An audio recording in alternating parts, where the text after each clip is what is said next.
Buckle up, boys. Time to go to work.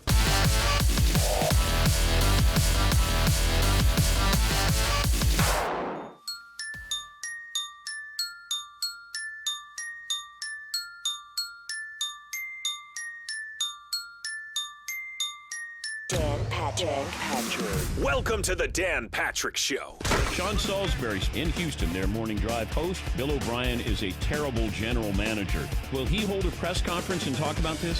See, what Bill O'Brien, the coach, should have done is punch the general manager right in the face. The problem is he'd have to do it in a mirror because it's the same guy. Ouch. Power, ego, and narcissistic attitudes ruin relationships, ruin businesses, and ruin football teams. He is the most despised man in this town right now. Bringing you the biggest guests and best interviews, all from a safe distance. Tom Koronicki joining us now to take a victory lap. How could Tommy ruin St. Patty's Day in Boston? Part of what we like to do as Irish is to cry in our beer. Broadcasting from the Mercedes Man Cave, this is Dan Patrick. Made it to a Wednesday. It's hour one. Dan and the Danettes. Dan Patrick Show. Glad to have you on board for as long as you can stay. Gang's all here. McLovin joining us via remote, via Skype from his apartment in Brooklyn. So he's at home with his daughters. Fritzy's here, Seaton's here, Paulie, and yours truly, and our cast of thousands behind the scenes making this work. St. Patty's Day 2020 will be remembered for a lot of things. First holiday during the coronavirus outbreak in America. And it was also the day that Tom Brady decided to leave the New England Patriots. In other words, it was the worst St. Patrick's Day in Boston history. And up until this point, it had been a pretty charmed run for local sports there. If you're a teenager in New England, you know nothing about heartbreak. All you know is championship parades. And I'm not sure how in love Boston was with the Patriots before Brady got there. They got to a couple of Super Bowls without him. They got roughed up by the Bears in '85. They got roughed up by the Packers in '96. And then everything changed in 2001 when Drew Bledsoe got hurt. Brady took over, and the rest is NFL history. Now he's under center for Tampa Bay, and it's going to be an odd look. Not only in Tampa, but an odd look in New England without Tommy. Hope the next holiday will be a little bit brighter in New England. you start to look at this marriage and you look at the weapons they have. The big concern I have with Tampa Bay, and I said even if Brady didn't go there, they were going to make the playoffs this year. I thought that strongly about who they were at the end of the season. The defense is really good, and you have weapons there. The offensive line is a big question mark, and an even bigger question mark with a soon-to-be 43-year-old quarterback. Jameis Winston held this team back. Now, he could give it, and he could take it away. But you have a guy coming in who in the last 4 years hasn't had as many interceptions as Jameis Winston had last year. Brady's had 29 interceptions combined over the last 4 years. Jameis Winston threw for 30, so one more than Brady had in his previous 4 seasons combined. Brady's never thrown more than 14 interceptions in a season. Jameis threw 30 this past season. You got Bruce Arians there, and I find it, maybe it's just coincidental, you get a coach with a personality completely opposite of the coach that he had in New England. Now, that can be a good thing, and it could be a bad thing. Belichick, bottom-line guy, no-nonsense guy. Bruce Arians, kind of guy who probably share a beer with you after a game. But you got a guy who enjoys, likes, appreciates quarterbacks, and Bruce Arians has been around some of the greatest quarterbacks in the history of the sport. And now you bring in Tom Brady. Brady surprised a lot of people, certainly myself. I thought he would go back to New England. Even if you don't like the guy, you still know it's the best place for you to be. And that was the thought that I had. And maybe he just said, I want to have fun. If I'm going to play 1 or 2 or 3 more years, I'd like to have fun. I've already cemented my legacy. I'm the greatest quarterback of all time. You can't take that away from me. I can have fun with this team. I got weapons there. I got a coach who will make this fun. And Brady, of course, will bring his, serious competitive nature to Tampa. But I think Tampa makes a whole lot of sense. Now I'm finding out that Brady did not want to be on the West Coast. Now we'll find out a lot after the fact here. Robert Kraft is trying to get his story correct of Tom came over, and I thought Tom was going to say, let's work on a deal, and then he came over to say goodbye. I think Tom realized there was no good deal there in New England, so why not go to a place that's going to appreciate me? That's all. And maybe that's what this was all about. Maybe it's a lifestyle change in a variety of ways. And, I had a source who said last night, didn't you see this coming? I go, maybe I didn't want to see this coming. Like, maybe I just thought I wanted great players to stay with the team that they've made great and vice versa. He said, well, he put his house up for sale. His trainer put his house up for sale. He decided that, he wanted to make sure that he had control over his contract this year. I go, yeah, I know. He goes, you're the kind of driver who ignores the signs. And I said, yes, you're right. I was on the 405 and I was not looking at the signs. I wasn't even looking at the police officer behind me with his siren on and his lights flashing. But Brady goes to a Buccaneer as a Buccaneer. And if I told you in August, Andrew Luck would retire before the start of the season. Tom Brady would be a Buccaneer. Antonio Brown would be out of football completely. Phillip Rivers would be a Colt. Teddy Bridgewater would replace Cam Newton. Joe Burrow would be the number 1 pick in the draft, and Lamar Jackson would be the NFL MVP. If you were looking at odds, I could have seen Antonio Brown out of football. Andrew Luck, I did not see that because it felt like he had mine. Brady a Buccaneer, I would have went, you got to be kidding me. And Jeff Darlington, I apologize. You did remind me, don't rule out Tampa when he was on with us, the reporter for ESPN. He did say, when I said Tampa Bay, and he goes, don't dismiss Tampa Bay. Teddy Bridgewater replacing Cam Newton, I could have seen that. Joe Burrow being the number 1 pick. He hadn't done enough where I thought he was going to be one of the 2 or 3 best quarterbacks in college football. Lamar Jackson being the NFL MVP was the shocker because we knew that he was good, but we thought maybe he'd already reached his ceiling where the Colts shut him down in the playoffs the previous year. But all of those things actually happened. Here was another thing that came out. Teams interested in Brady, according to the Monday Morning Quarterback, were under the impression that Brady wanted to bring in Antonio Brown with him to his new team. That's according to Tom Pelissero and Ian Rappaport. I don't think there's any room for him in Tampa. And I know that he wants to take Antonio Brown under his wing. I think if you're Tom, why don't you just get there, enjoy the people you have. Don't bring in any drama. Don't need that. This is a team that hasn't gone. Tom always goes to the playoffs. The Buccaneers never go to the playoffs. I think Tom has gone 11 consecutive years, and Tampa hasn't gone in over a decade. But things are changing. Like, it's around 13 years, I think, for Tampa Bay. And where is this year's Super Bowl being held? Tampa! My Buccaneers. Come on, who's with me? Seton, are you with me? Yeah. Heck yeah. Come I'm on. all in. Todd? Let's do it. All right, Paulie? If they change the uniforms back to the 70s, I'm in. All right, McLovin.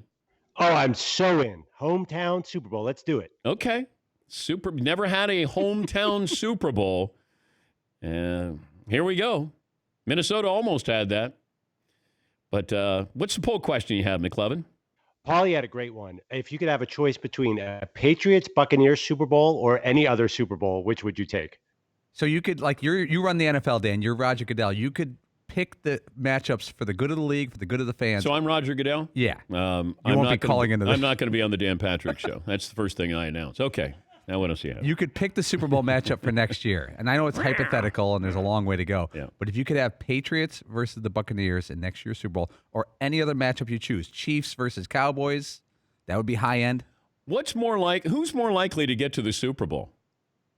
Patriots or the Buccaneers? Because Vegas has already said the Buccaneers have better odds than the Patriots do getting to the Super Bowl.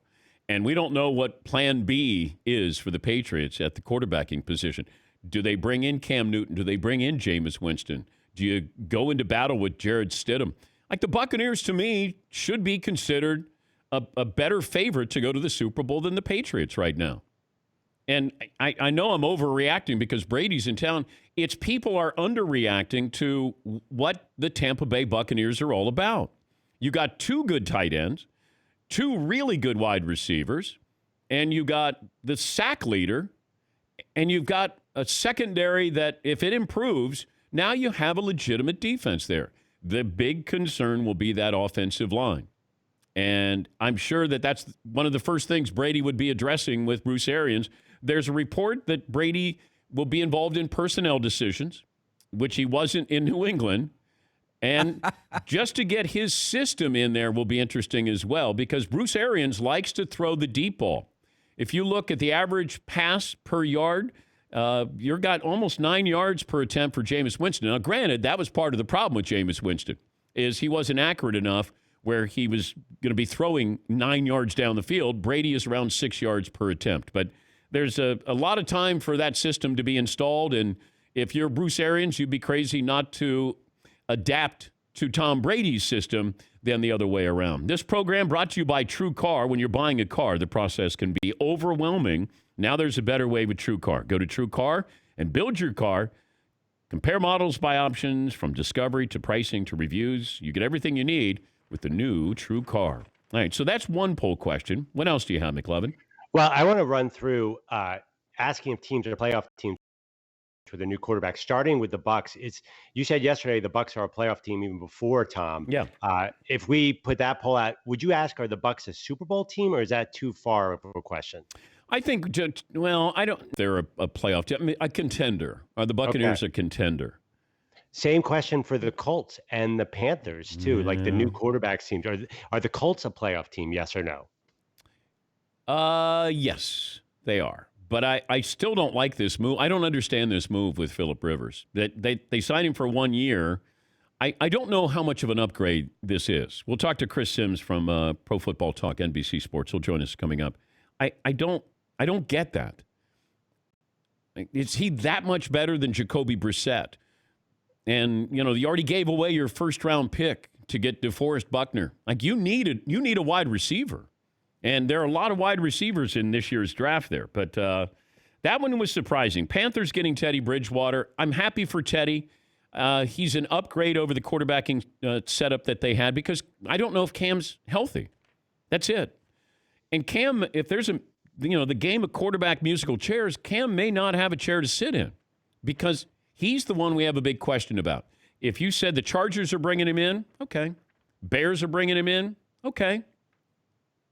You'd rather have somebody who was healthy and older than younger and injured. And Cam, I would love to see Cam push, be able to be involved in the process and push Mitchell Trubisky. I would love to see that. I don't know what the Chargers are doing. Like, my guess is you stay with Tyrod Taylor and then you draft a quarterback there. And you're going to be able to get a pretty good quarterback at that position, in the draft. Yeah, McLevin. How can you be surprised by Phillip Rivers? You told us a month ago Phillip Rivers was going to Indianapolis. I'm surprised that the Colts were all in on Phillip Rivers. Was there anybody else interested in Phillip Rivers? Because I thought the only other team that was interested was ESPN to bring him in as Monday Night Football analyst. Now, Tampa was also maybe if they didn't get Tom Brady, but I was told that it was going to be Teddy Bridgewater.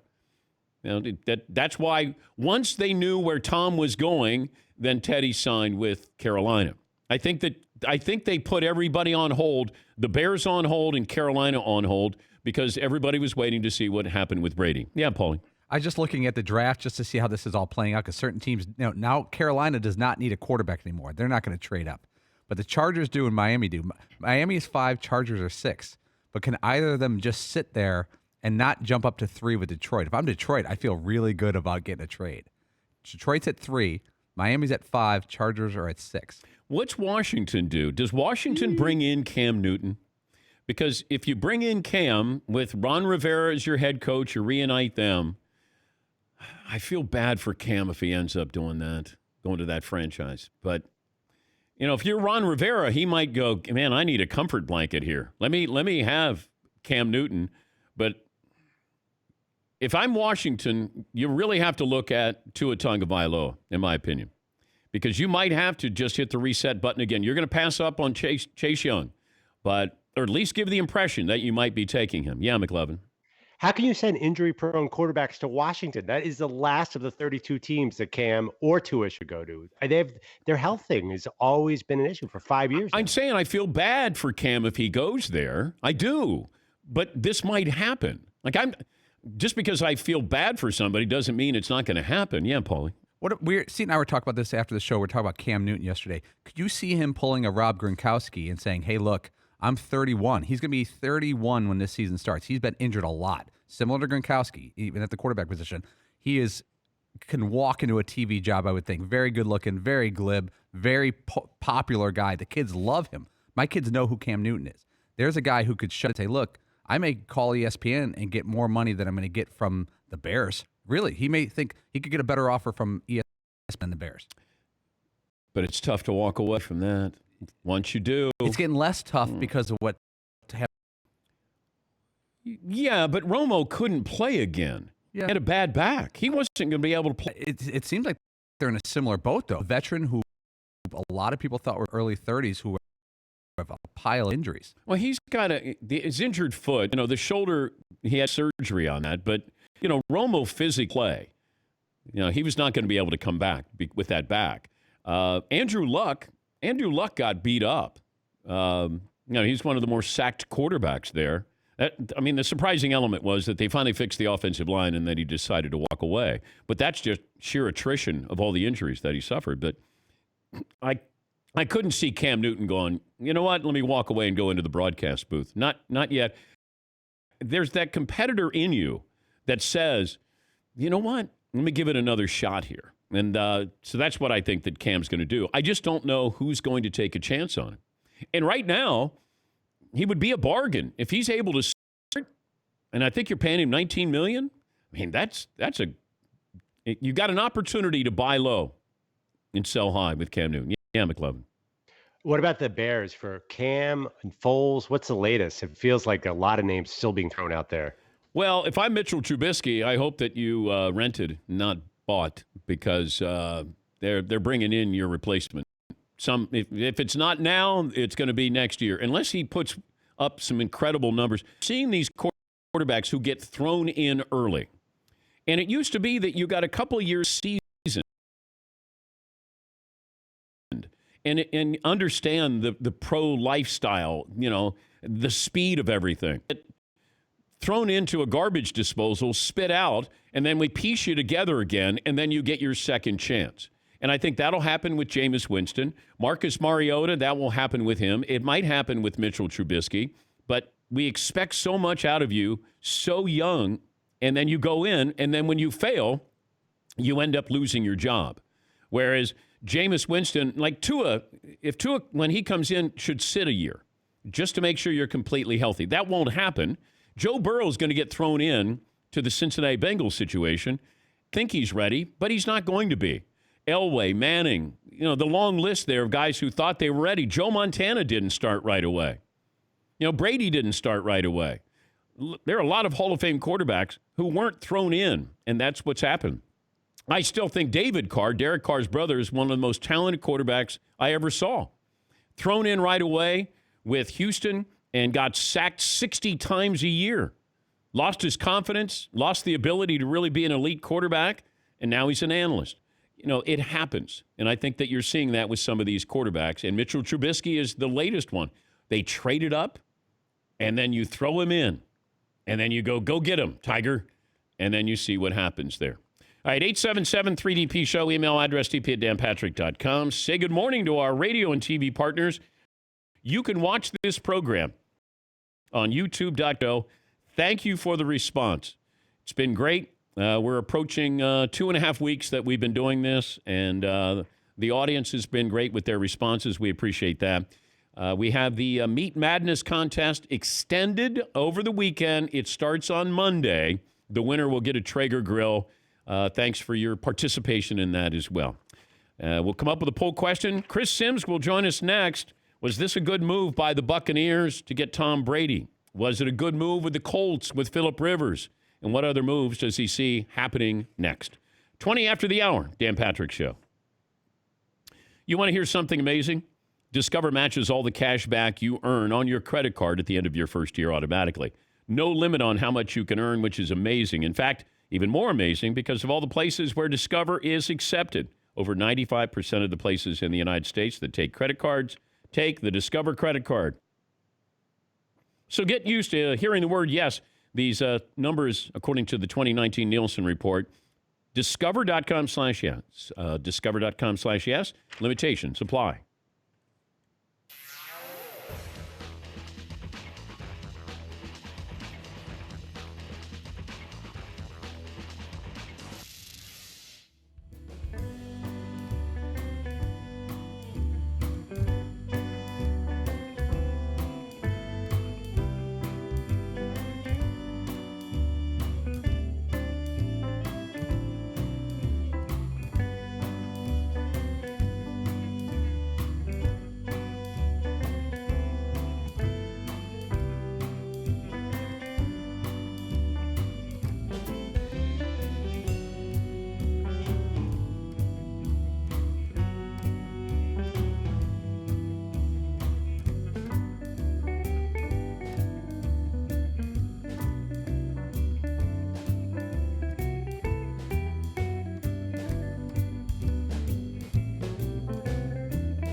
What do you think, Todd? You excited? I'm very excited about this calendar shoot. This, I believe, will be June 2020. I didn't have time to do a power pump. I'm trying to get a little flex going. I got to come up with a sexy pose. I got my little shorts from my NYU days back in the late 80s, early 90s. Yeah, toddler. Get it all soaked up there. You should be all soaked up, too. Yeah, you got to start, get a little soap on your... Whoa, over me or what? Oh, yeah. Yeah. Go for now it, go Todd. for it, Todd. Todd, get in there. Get in there, baby. Oh. Look at the camera. To me. A little more soap. Here we go. Ready? Todd, look at me. Kick your left foot up.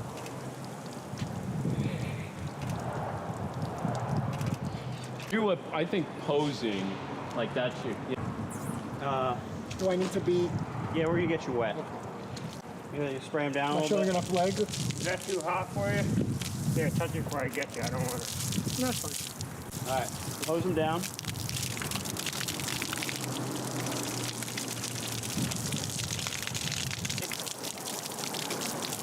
Sorry, I'm trying not to get you in the face, man.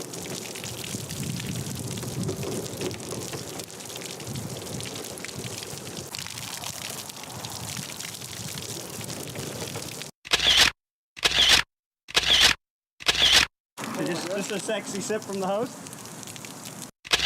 There's some pretty good action shots.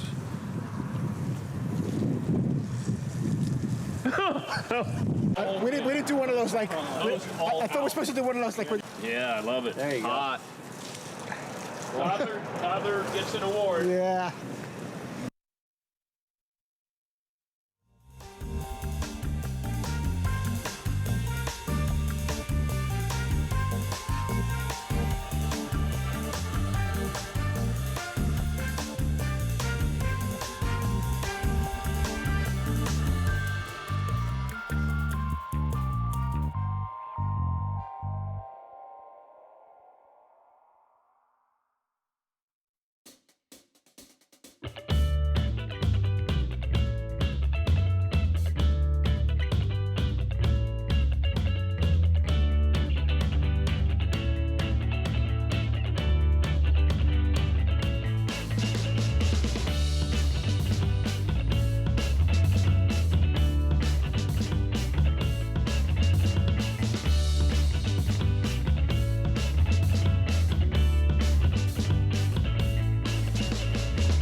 Dan Patrick Show brought to you by Mercedes-AMG. Be prepared for whatever comes your way. It's the all-new GT four-door coupe. Because life is a race. Visit your local dealership for a test drive today. If you missed any of our celebrity interviews this week from the Mercedes-AMG Man Cave, go to the Dan Patrick Show app. Watch and listen from inside Mercedes-AMG Man Cave, Mercedes-AMG driving performance. I noticed this. Tom Brady has as many Super Bowl wins as the Buccaneers do playoff wins all time. Stat of the day, stat of the day, tap, tap, stat of the day, stat of the day. Here comes that what? Stat of the day. Let's bring in the former Tampa Bay Buccaneer legend, Chris Sims, Pro Football Talk Live co-host, who joins us on the program. How long do you think it takes Brady to pass your career records with the Tampa Bay Buccaneers?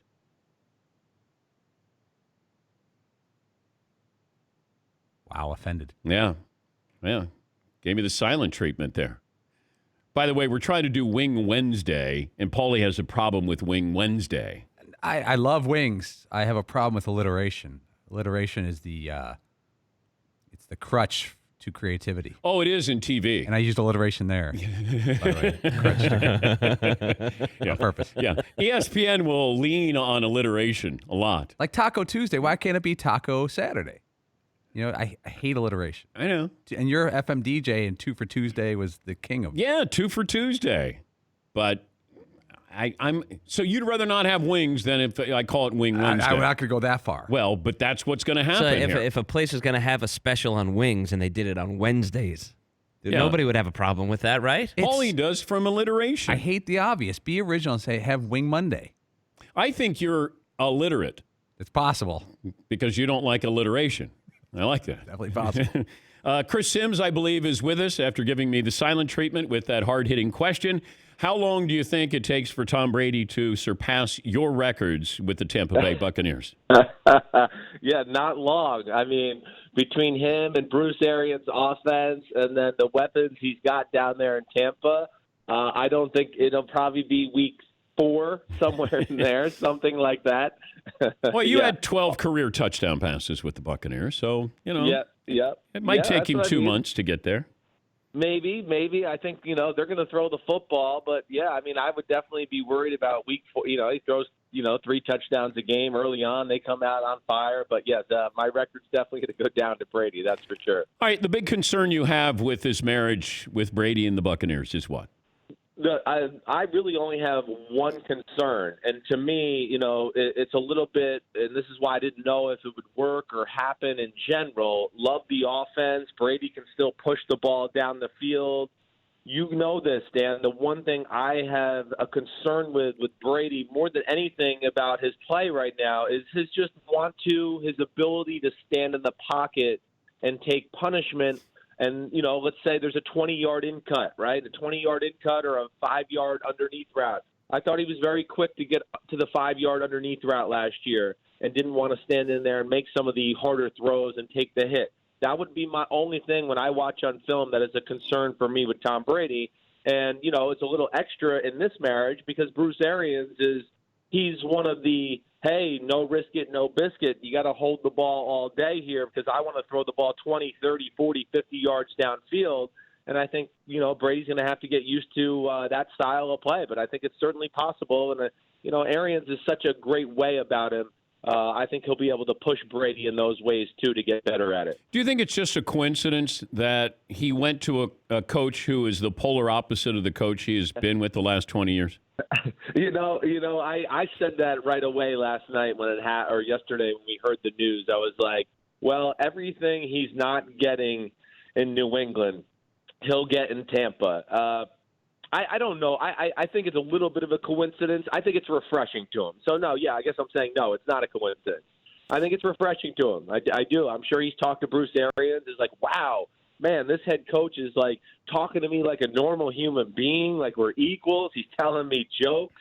Those are things Bill just doesn't cross the line there very often with his players. He's the general, and he continues to wear that general hat as long as you're on that team with him. So, no, I would think that was part of it, and just the support system around him with the receivers and the tight ends were probably all a big part. But they're going to roll the red carpet out there, Dan.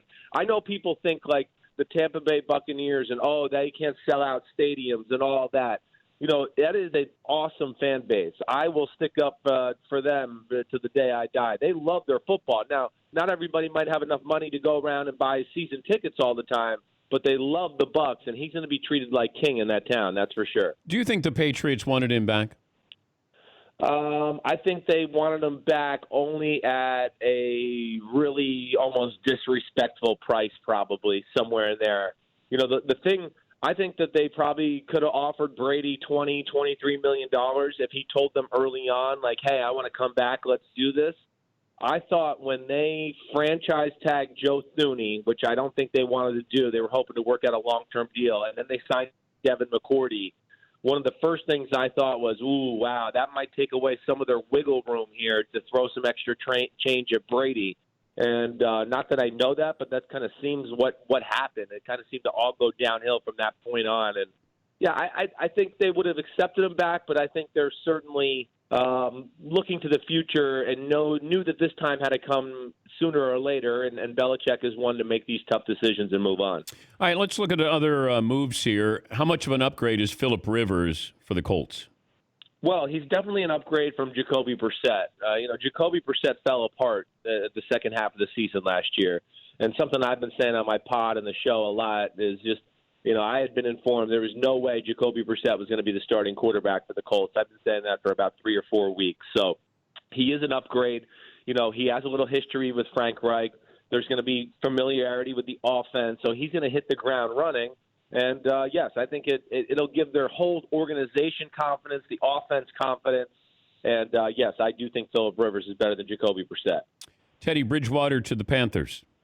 Well, that was probably one of the shockers of the day. The thing there, and you probably know this, but, just connect the dots. I mean, Bridgewater's been in New Orleans, the Sean Payton offense. Joe Brady, the new offensive coordinator with Carolina, he was in New Orleans.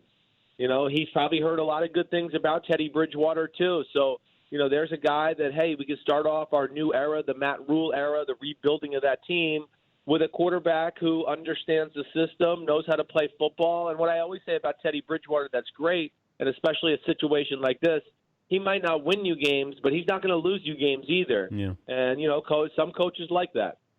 Best fit for Cam Newton is where? Gosh, that's what's really weird about this one. They kind of screwed over Cam Newton in this conversation here to unveil this right now where a lot of, seats have been filled here as far as the quarterback is concerned. I would have said Chargers. That to me would make sense, but I had somebody who I trust about 2 weeks ago tell me there's no way that'll happen. Now, maybe they'll revisit it. Maybe they thought they had a chance at Brady at that time, and that's why they said that. I don't know. But that would make sense to me. Anthony Lynn wants to run the ball, play defense. He's an ex-running back, control the clock. Cam Newton can play that style of football, and he's not necessarily a rhythm passer where you always need to go, we got to get Cam in rhythm. No, you can run the ball 3 plays in a row and then ask Cam to throw a 20-yard in cut, and he'll be fine. That's kind of what he did in Carolina, so he's capable of that. That's the one that makes sense to me, but I don't know if that's a real possibility. Other than that, with the Chicago, the Panthers have no leverage here. So, Cam's not – his contract is up after this year, and we know that they're moving on from him. So they're not going to be able to demand anything, top market as far as a trade here. The Bears don't have a lot of picks, but would they flirt with them? I don't know. I thought maybe they would be more hot on Andy Dalton or Nick Foles for that position. Chris Sims, Not Pro to Football. say they're better than Cam Newton. Sorry. Chris Sims, Pro Football Talk Live co-host, joining us on the program. Explain to me Houston's side of the DeAndre Hopkins trade. Yeah, well, I think the biggest thing is they have an inkling that DeAndre Hopkins is going to ask for more money, and they are not comfortable with paying him $20 or $22 million a year. DeAndre Hopkins, the last 2 years, he's probably looking at things going, wait, I'm outperforming Julio Jones, and I'm making $10 million less than him a year? So he's got a real case there to be kind of pissed off about that. And I think Bill O'Brien just looked at that with the fact that, okay, I can't pay him, so we're probably going to have an issue here sometime in the future. They know they got to pay Deshaun Watson. David Johnson really fits what they want to do offensively. They obviously value or not as scared about David Johnson as we all are. Yeah, there's some injury history, but David Johnson, when healthy, he's pretty damn special. He's like a receiver/running back. He can do everything. He never has to come off the field. So he could be their power back, yet also be, that's the New England system, be a James White, Deion Lewis type out of the backfield too. So I think they saw the value in that. And then, of course, they got a second-round pick. So, I know at face value it looks like people are saying Billy O'Brien got fleeced, but not if you don't think you can pay DeAndre Hopkins and Deshaun Watson both at the same time. And this is a move that had to be made, and I don't look at it that way. Yeah, I had heard the same thing about Hopkins. In fact, the source I had put PIA, said Hopkins is PIA, and I went PIA, and he said pain in the ass, and that he was going to want more money, and that he is overvalued himself with Houston, and that Bill O'Brien has a short fuse. And that's why he was going to get traded somewhere in the offseason, from what I was told. The question is where. The best team in the AFC East is? Ooh, wow. I'm going to go with the Buffalo Bills. I am. Yeah. I am. Yep. Yeah. I like it. I like it. I like it. Yep. I'm a huge fan of them. The defense is phenomenal. And even here in free agency, hey, the big trade at wide receiver to get Stephon Diggs, they really needed that. He really fits what they do on offense. And then, just the other signings they got. Hey, Josh Norman was a good signing. Quentin Jefferson yesterday, Vernon Butler, Mario Addison. they're not superstars, but they're guys where, you know me, I'm Johnny X's and O and watch football where I go, damn, I mean, you're going to have some deep defensive line that's not going to have a drop-off between the first and second team, and they're going to be able to send waves at you. So, yeah, I'm going to give Buffalo the new crown in the AFC East right now. I'm very reluctant to say that with New England and Belichick, but I will say it for now. The logic here with the Dallas Cowboys and Dak Prescott, how is this going to end? Well, I mean, I think ultimately it has to end with them, paying him what he wants. I don't understand the last contract offer, the guaranteed money and some of the things, why they were less than Carson Wentz just by a few $1 million. Like, just throw it on there. Don't let them have that. Who cares? But I think ultimately Dak Prescott, again, am I going to sit here and tell you he's Patrick Mahomes, Deshaun Watson, Aaron Rodgers, Russell Wilson? No, he's not in that class, but he's that next group down. He's somewhere where you could argue he's between 6 and 11, maybe 12 on somebody's quarterback board, right? Plus, added to the fact, he is a phenomenal person, loved by the teammates, loved by the organization in general. He really acts and does all the other little things you want from a quarterback too, which there's value to that off the field too. So I just think ultimately that it'll get done and he'll get his money. Yeah, but here's my point. Who said that every quarterback, the next quarterback up, is going to make more than the previous quarterback? That's not the way it should work. I've been banging this table the owners have cornered themselves into this conversation. I don't know why they keep doing this either. Yes, you're right. If I was a GM, I would go, wait, no. You're not Aaron Rodgers and you're not Russell Wilson. So they're the benchmark right now. And then when you start doing what they're doing, hey, then maybe we'll talk about paying you more. But I'm with you. I would not be playing this game. Same thing at receiver, same thing at all these positions. Who said that just because you're the next guy up, you get paid more than Khalil Mack or Aaron Donald or whoever it may be? That, to me, is just insane. Nobody in defensive football should make as much money as Aaron Donald. And second is actually be Khalil Mack. And until somebody proves that they're better than them, then, hey, finally, we'll move on and give you more money. But I don't understand some of these guys who are clearly not the player or caliber. I'm with you is what I'm saying all the way. Your point is very valid. Should we bring back the creamsicle uniforms in Tampa? Oh, man. Tom would look good in those. I was always so pissed I didn't get to wear those, Dan. When I left town, they broke them out. The year they finally released me and I ended up going to the Tennessee Titans, they wore them that year. I was so heartbroken I didn't get to wear them. But, I mean, why not? Why not find another way to sell another, 2 million Tom Brady number 12 jerseys? I mean, why not? Chris, thanks for joining us. You're the man. Tell everybody I said hi, Dan. That's Chris Sims, Pro Football Talk Live co-host and former Tampa Bay Buccaneer legend. A man who gave his spleen for the team. All right, we'll take a break here. Play of the day is coming up next. Another stat of the day that has to do with Tom Brady. And what's the reaction in Boston? We'll check in with one of the great radio hosts up there, Glenn Ordway. Will give us the temperature of how this is going over. And we got to ask who's getting the blame up there. Is it Tom because he didn't want to come back? Is it the Patriots? They didn't want him back? So that'll be coming up in about a half hour from now. Your phone calls are next after this on The Dan Patrick Show.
So, we've been keeping an eye on the news as well, even though we're sports guys. I was reading Newsweek yesterday, and parents on Twitter vent about homeschooling now that schools are closing for who knows how long. And they had a collection of tweets of different parents complaining or giving their ideas for homeschooling and so on and so forth. And the second one they had on the screen was this one for me. Whoa. This is my kid's homeschool plan that I wrote up. Wake the kids at 10:15, cake for breakfast, video games, first nap, watch Goodfellas, field trip to the liquor store, run with scissors race. A lot of people like that one. And then the pre-dinner snack. And kids cook on soup. What were the comments like? Did people get mad at you because they thought you were serious? I got to give America credit. Everyone thought it was somewhat funny. No one thought that I was being serious because and there it is. I initially thought Scissors Race was the worst, but watching Goodfellas, there's some questions. Some people pointed out you couldn't watch Goodfellas in 2 hours. It's longer than that. Mark Silverman from ESPN Chicago, the radio host, he sent me a note back after he saw that. He goes, Paul, that was what you did in college every day. Yeah. Mark knew in college. That was your college schedule. Double naps and cake. Pretty darn close. Except for Wake the Kids. Yes. It was Wake and Bake season. Hey, speaking of college. Whoa. Twinkies. Drink your Indeed. nonsense. I never.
The play of the day. Runner left side, got it! They're gonna play it and play it. This is the play of the day. Check this out. John's just going to come down and try and run his own onto that yellow rock and leave it right there. Hit about half a rock, probably. Yep, hard. Soft. Hard, really gotta go. Go ahead. Hard at. A little tight out of hand here. Whoa, whoa, whoa. 10, 10. Yep. Whoa. Yep. Yep. Yes. Gets the job done. Curling night in America, courtesy of NBC Sports. We needed some live sports, and we got it. A little cold as ice from Foreigner. Matt Hamilton, one of my favorites, involved with the action last night. Curling, play of the day. Play of the day brought to you by Tecovas. These boots are handmade, full-grain leathers by world-class boot makers. Tecovas cuts out the middleman, sells directly to you at amazing prices. Shipping, returns, exchanges, free and easy. Visit Tecovas.com/DP. Tecovas, Western Goods for new frontiers. Well, was it worth it? When you look back on the Tom Brady story, from start to finish, we got a good payoff here. Because if he went back to New England, then we would probably all go, what a waste of time. But he goes to Tampa. Now we don't know what's going to happen with New England. Here's another thing to keep an eye on. Smart guy told me this last night. Belichick didn't have problems getting people to go to Foxborough, taking a discount, knowing you were going to play in the playoffs and probably playing for a Super Bowl. They were willing to take less money and, probably tamp down their egos a little bit in exchange for an opportunity to chase a ring. Now that you don't have Brady in there, are you going to get those veteran players who are going to go, you know what, let me follow Belichick here? And I would be surprised, because if I'm a player thinking about joining the Patriots, my first question is, well, who Who's my quarterback? What are the chances we have here? You know, you look at your skill position players. Edelman is going to be 34. Sony Michel has injury problems. N'Keal Harry is yet to produce. You don't have a tight end. Other than that, your offensive line will be better than it was last year. But, you know, there's some questions here because Belichick would get guys to play, and they would take less because they knew, you know, Chris Long, longtime lineman with the Rams. He went 1 year, 1 ring, and then said, I want to have fun. I got my ring. I got to get out of here. And he went to the Eagles and got another ring there. But I think that's something to keep an eye on. Update the poll results if you can, McLevin. Okay, are the Bucs contenders with Tom Brady? 52% say yes, so it's very close. Oh, come on. You got to join me here. Let's go. Get on the bandwagon here. The Buccaneers are making the playoffs. I guarantee it. Who wants to bet me? Anybody got the Patriots not making the playoffs? Who wants a piece of that? Any of you guys? Seton? Wait, you want a piece of that? I thought you were on the bandwagon with me. Wait, you said the Patriots not making the playoffs? Oh, no, I'm sorry. Old habits die hard. The Buccaneers are making the playoffs. I'm in. Okay, you're in on that. Fritzy? The Bucs will make the playoffs. Okay. See, I tricked you. Now I'm going to bet you, Fritzy. A shower of shame. Nice. Paulie went kicking and screaming. He doesn't want Alliteration Wednesday. It was Wing Wednesday. I said, let's have wings today. Paulie goes, I don't like alliteration. But I love wings. Yes, see. The internet, by the way, is all over this as to why Paul doesn't like alliteration, and it's been right in front of us the whole time. Paulie Pabst. Paul Pabst. Yeah. Hates alliteration. No kidding. Would you change your name? Have you thought about changing your first name? Never have. Walter Pabst. Oh, well, that's different. If the Payton family would bless it, sure. What if you went home and you said to your wife, honey, I want to change my first name. I don't like alliteration. Yeah, she would not be that surprised. She's been through a lot. That poor girl. I think that would be funny. Hey, Walt. I think we just start calling you Walter.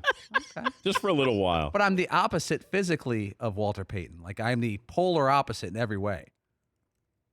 Physically. Athletic ability. I mean, it's not even close. All right, Walter. 877-3DP-SHOW. Email address dp@danpatrick.com. Do the Patriots make the playoffs? Who's the best team in the AFC East? Seems like Buffalo The Bills are, right? Right? Yeah. I think. The Dolphins, Miami's not that bad. I don't know what they do with that draft pick, but wait, McLevin just left this screen. Well, if McLevin is troubleshooting our Skype, our feed here, wait, what are you doing there, McLevin? You guys dropped for a second, and I didn't want you to call me and not be there.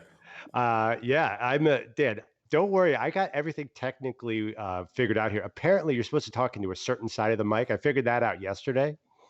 So I'm all good.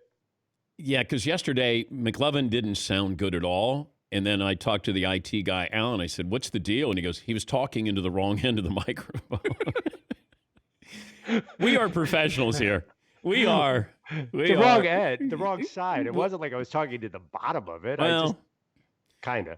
Yeah, but it's okay. We're a work in progress. I've said that all along. I set up a studio, a remote studio, makeshift studio in my attic. So 13 years ago, we started in my attic. I come home yesterday and I said to my wife, I'm going to put the studio, I'm going to have a makeshift studio. And she says, is everybody coming up? Like she was excited. She goes, is everybody coming over? I go, no. That's the reason, in case we're on lockdown, I can do the show from home. And so we got that set up. We might try that on Friday just to see how it looks and how it sounds. Just precautionary measures there. So I might be in the same boat with you, McLevin, speaking into the wrong side of the microphone there. All right. Yeah. By the way, are you going to cook bacon for all of us if we come over? Yeah, remember my wife would do that when the kids were getting off to school, and then you guys would get there around 7 in the morning, and then you'd go upstairs and be like banana bread cooking in the oven, and she'd have bacon, and then she'd tease you because she'd never bring any of that up. And I told her that. I said, you had that. Those guys were dying for that. She goes, I never knew that. So she made banana bread for you guys. All right, 1 hour in the books, 2 more to go. Your phone calls coming up. Got some Meat Friday songs to bring to your attention. We'll check in with Boston Sports Radio. How's this going over with Brady out the door? Who's getting the blame? Find out next. Dan Patrick Show.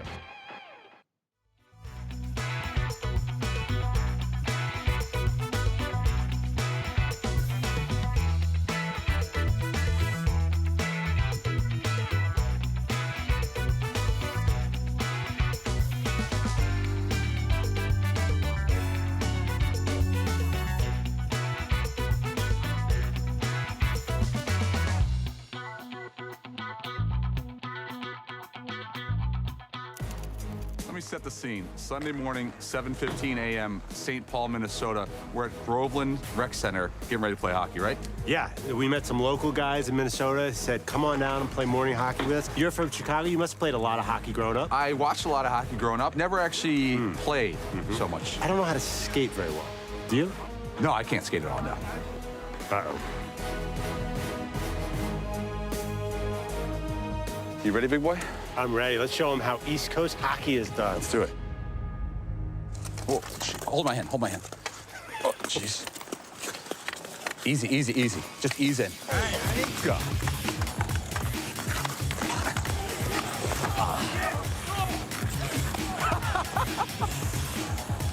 Trailer!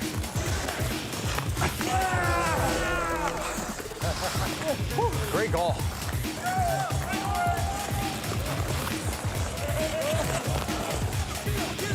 Hooking.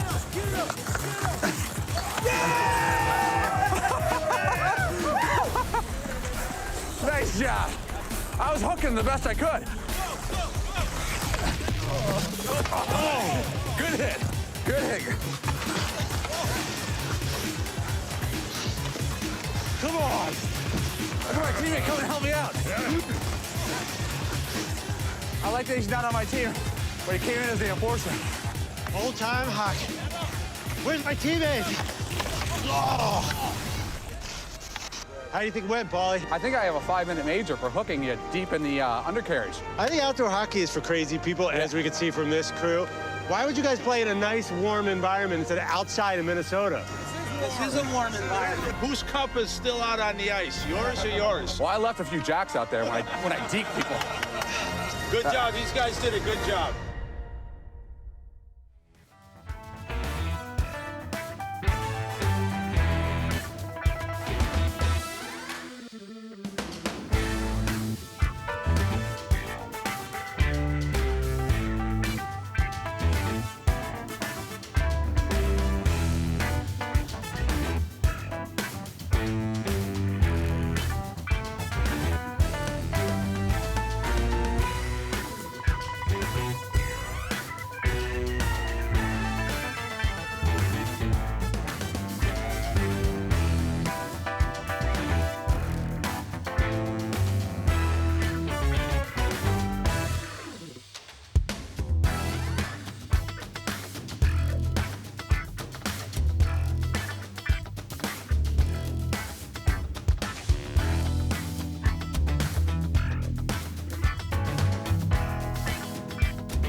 Buckle up, boys. Time to go to work. Go.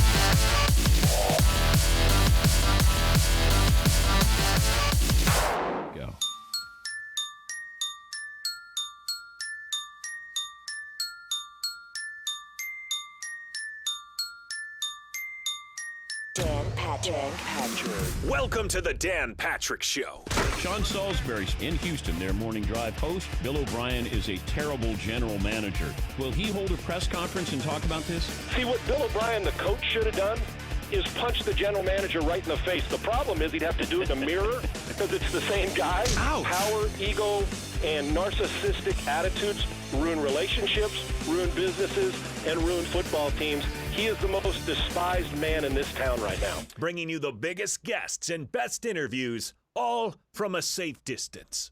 Tom Koronicki joining us now to take a victory lap. How could Tommy ruin St. Patty's Day in Boston? Part of what we like to do as Irish is to cry in our beer.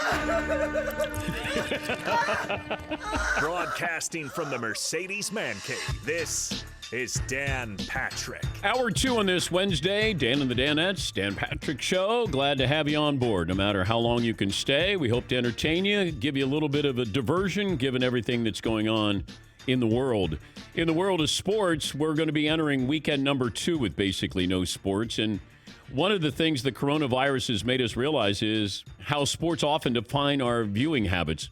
People at home are scrambling to find something to watch, and of course, I know it's not the number one priority or even close, but it is a reminder to appreciate what we have when everything comes back to normal. We love the NCAA tournament. We would be getting ready to start that. And spring training. You got basketball and hockey would be ramping up as well. And they say the absence makes the heart grow fonder. So I'm not worried about the state of sports. In some ways, this crisis underscores the deep love that we have for silly games, but I don't think the fans are the only ones who feel that way. I'm sure the athletes themselves will come back out of this with a new appreciation for fans, and hopefully that time will come soon. And when we get back to some kind of normalcy, I just saw where the Lakers self-quarantine after 4 Nets tested positive for coronavirus. And you go back to the Lakers playing the Nets on March 10th at Staples, and the 4 players testing positive, 3 without symptoms. Kevin Durant told The Athletic he was one of the 3 asymptomatic players. 7 NBA players have tested positive. Until Tuesday, the Lakers were allowed to use their facility for individual workouts. Other players could be in the building as long as they used different courts. Only a member of the coaching staff could be present to help each player. And it was under those circumstances that LeBron James and his sons visited the team facility over the weekend. And James watched as his 12-year-old son Bryce and 15-year-old son Bronny were working on their games. So they're going to be out for 2 weeks, self-quarantine for 2 weeks. And, everybody keeping an eye on this. I saw where the mayor of New York City, de Blasio, said, why is Kevin Durant, why are the Nets getting these coronavirus tests? Shouldn't it be used on people in extreme situations, those who are in critical condition? Rich people get access to things. That's just the way of the world. You can buy health care. You don't, if you want to pay for something, you don't have to go through your, medical provider, insurance provider. It's out of pocket. And it's probably what happened with Kevin Durant. He wanted to know if he had tested positive. And the other players on the Nets team, I will say this, though, there are already younger people saying, hey, I didn't really follow the coronavirus. Kevin Durant tested positive. I think it caught our attention, if you're a little bit older, that Tom Hanks and his wife tested positive for the coronavirus. Durant is going to get a lot of people's attention. Now, he's asymptomatic, so that's different. Donovan Mitchell or Rudy Gobert, you may not, take it as serious as you need to. Kevin Durant has it. Kevin Durant can get it. Anybody can get it. That might be the thought process here. I understand the mayor, Bill de Blasio, saying, hey, you know what? These tests need to go to the right people. Privilege, comes with a price there. If you want something like this, you need it, you're going to be able to get it, and you just sidestep health insurance there. 877-3DP-SHOW, email address dp@danpatrick.com. We'll check in with the temperature of the city of Boston, and we'll talk to Glenn Ordway, their great radio show host up there. WEEI. And we'll talk to Glenn coming up in a little bit. How's it going over there in New England? You got to still be in a state of shock. You sober up from St. Paddy's Day, even if it's your self-imposed St. Paddy's Day in your basement like me. But you lost Gronk last year, and now you lose Tom Brady. Now you look around and you go, Julian Edelman, and what else do we have here? Jarrett Stidham. And I think that that's where you start to go, wow, in Bill we trust? Question mark? Because I said this last hour, there used to be veterans who would go to New England, and it might be a 1 or 2 year stop. But they had a chance to go to a Super Bowl every year. You knew you had a chance to go to the Super Bowl. You're not going to get that. I think that there are going to be veterans going, until I know who we have leading us here, because Tom Brady could get you to play for the Patriots. Because with Brady and Belichick, you knew you had a chance to play in the Super Bowl. And you could deal with Bill Belichick. You could deal with, tough love. And I do think that that played a role with Tom Brady leaving. I don't know if it's, hey, I'm going to show you need me more than I need you. I think he just wanted to enjoy the game. And Bruce Arians is going to allow him to enjoy the game. They might not play for a Super Bowl, but that doesn't mean that this is not a success. In Brady's mind, if I'm going to play, I want to play and have fun. I got weapons. I got a coach who's going to trust me. I got somebody who's going to appreciate me. I got a city that's going to be, anxious to see me there. Teammates who are going to be anxious to play with me. And the possibility here of maybe playing in a Super Bowl. Hell, just going to a playoff game right now. That's a success. But I think Tampa is before they got Brady, I thought that they were a playoff team. If they got Teddy Bridgewater, I thought that they were a playoff team. Jameis Winston, not a playoff team, because he giveth and he taketh away. Yeah, Paulie. You're talking about the Patriots, how free agents went there. Randy Moss was on TV last night, and he said the same exact thing. He went from Oakland, where he said, I felt like every week I was just wasting my time. And he goes, and it gets you down and messes you up. He goes, when I got to New England, I thought, well, all I got to do is give some effort, and we're going. We're going somewhere big. We're going deep in the playoffs. He goes, it changes your whole mentality when you have expectations. The Patriots have gone to the playoffs 11 consecutive seasons. That's the record. 11 consecutive seasons. Tampa Bay has missed the playoffs 12 consecutive seasons. Cleveland Browns are your clubhouse leader with 17 consecutive seasons. Stat of the day, stat of the day, tap, tap, stat of the day, stat of the day. Here comes that what? Stat of the day. Robert Kraft thought his meeting with Tom Brady was going to be about a new contract, not his departure. When Brady told Robert Kraft he wanted to meet Monday, the Patriots owner thought it was so they could talk about a new contract. Brady instead met with Kraft to tell him he was leaving the franchise after 2 decades. Brady said to Robert Kraft that he convinced me that it was best for him to move on. And sometimes when you love someone like a family member, doesn't this sound like a police song, Sting? If you love somebody, set them free. Is that free? Set them free. Is that what Robert Kraft is? Is he quoting Sting here? As Sting once told me, my good friend Sting. Ladies and gentlemen, the Sting. As Stuart Copeland so eloquently put together on the Skins. Had he and Trudy over for dinner, they said. If you love somebody, Robert, you must set them free. Roxanne.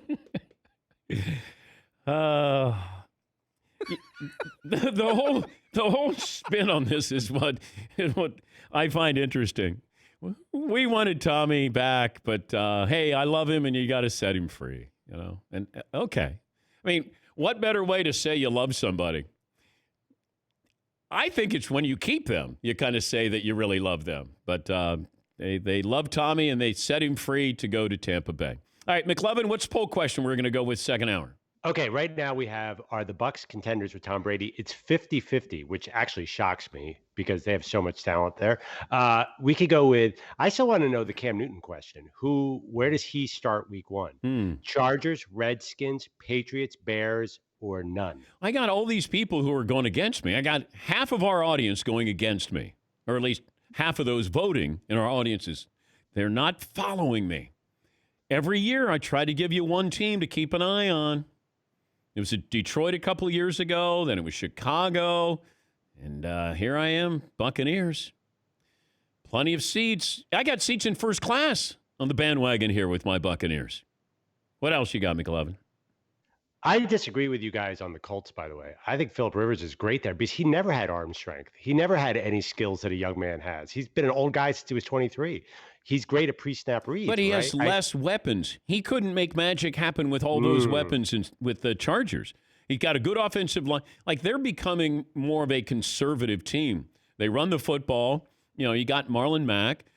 I don't think they gave up that first-round pick for DeForest Buckner, and then you're going to pay him $21 million a year? Unless that, if your logic is, well, we got to shut down Derrick Henry, and that's why we're bringing him in, okay, I get it. But I don't know. I was kind of surprised. I do love what happened in Buffalo yesterday. Here is the mayor of Buffalo, Byron Brown, on the news that Tom Brady is leaving the AFC. For those of you that want to celebrate Tom Brady leaving the New England Patriots and hopefully leaving the AFC East, there are no mass gatherings. Celebrate responsibly, celebrate at home, and with less than 10 people. That's great. Celebrate responsibly as Tom Brady's leaving the AFC. I mentioned this to the Danettes yesterday after the show. You know, the networks probably were watching this because I wondered if Brady would go to the NFC. And if he went to the NFC, that helps Fox. If you stay in the AFC, that helps CBS. How many Brady games are on? Can we look at the schedule? You got Brady's schedule there? See, I think they got a really tough home schedule. It feels like the road schedule is a little bit easier. Yeah, no, they have the Chiefs. They have Green Bay. Let me see. Those are home games, right? Yeah. Yeah, I think they got a tough home game schedule. Do they play the Patriots the following year? For some reason, I think they do. 2021 situation? Yes, I think so. When we add a 17th game. Let's see. Home schedule, they have the Rams, Chargers, Chiefs, Vikings, Packers, Saints, Panthers, Falcons. Okay. That's difficult. There's 5 playoff games there. Yeah, at least. What about road? Road sounded a little bit easier. All right. Well, Falcons, Panthers, Bears, Broncos, Lions. Yeah. Saints, Giants, Raiders. Yeah.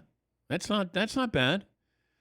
I got us penciled in for 10 wins. So who are you taking out of the playoffs then? I don't know. I got to worry about that later. You can't do that yet? I'm not going to do that yet. Okay. I just know who's going in. Right. You're not doing the thing, Dan, where you pick before the season. You have everybody making the playoffs, even though mathematically it doesn't work. Everyone's 10-6, even though there's not enough games for everyone to be 10-6. I remember when Mike and Mike did that, and I went, wait, if you add all of it, you can't. You don't have enough games.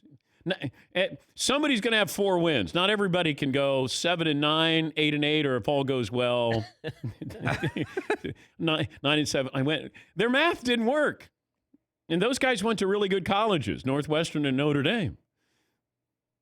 I mean, they're not Brian Williams. Did you see what Brian Williams? The math thing. No, the $350 million that Bloomberg spent to run for president, and then Brian Williams was on with a reporter from the New York Times, and they said you could give everybody in America $1 million, and I went, no, you can't. You give everybody about $1.50. I just double checked, Dan. You're right. You know what the best part of that is too is that it's not like he just said it off the cuff and like just made a mistake. They had a whole graphic made up. They had like all this stuff. We're like, run the graphic, show the graphic. This is amazing. You got to see this. So that means like it went through like a producer, a graphics person, a director, like 5 people at least screwed up that math. But 350 people get $1 million, not 350 million people get $1 million. Yeah, boy. Because I'll tell you, I'm not Mr. Political, but if Mike Bloomberg gives me $1 million, he's got my vote. He's got my vote. I don't care if he's atheist. I don't care what. He's in, big guy. First guy to promise me $1 million gets it. Yeah. I'll put that out there. Yeah. You're not going to get that from Bernie. Yeah, no. Yeah. All right. We got our poll question, and we'll check in with Boston Sports Radio coming up. Let me see if there was anything else. Who on the Buccaneers is wearing number 12 or was wearing number 12? Chris Godwin. That's not going to last. Chris Godwin. Yeah. Would you, if you're Tom, do you go fresh number? Freshen it up a little bit like No, it's TB12. Can't. But he's branded. A new version, like a private label, TB13, like a TB21. Just reverse it. TB12. Yeah, Todd. And what's a reasonable price to ask for? Or are you such a good guy with your new teammate that's won all these Super Bowls that you just give it to him and don't? If you're Chris Godwin, I think you meet Tom at the airport with your jersey and with his name on the back and say, "You're welcome, Tom." Yeah, Paulie. If you're Godwin and you're single, you ask to meet any of Tom's wife's friends. You can keep the 10 large. Well, now that Edelman's out of the picture, somebody's going to get spillover here. Giselle's got all of these single friends, flaunting about in Costa Rica or Brazil. Does Edelman go south and play down there because he's running out of women in the New England area? Well, I wonder about him with age 34 here. And if you're Tampa, do you actually entertain Antonio Brown? Because Brady apparently put the word out that he wanted Antonio Brown part of this.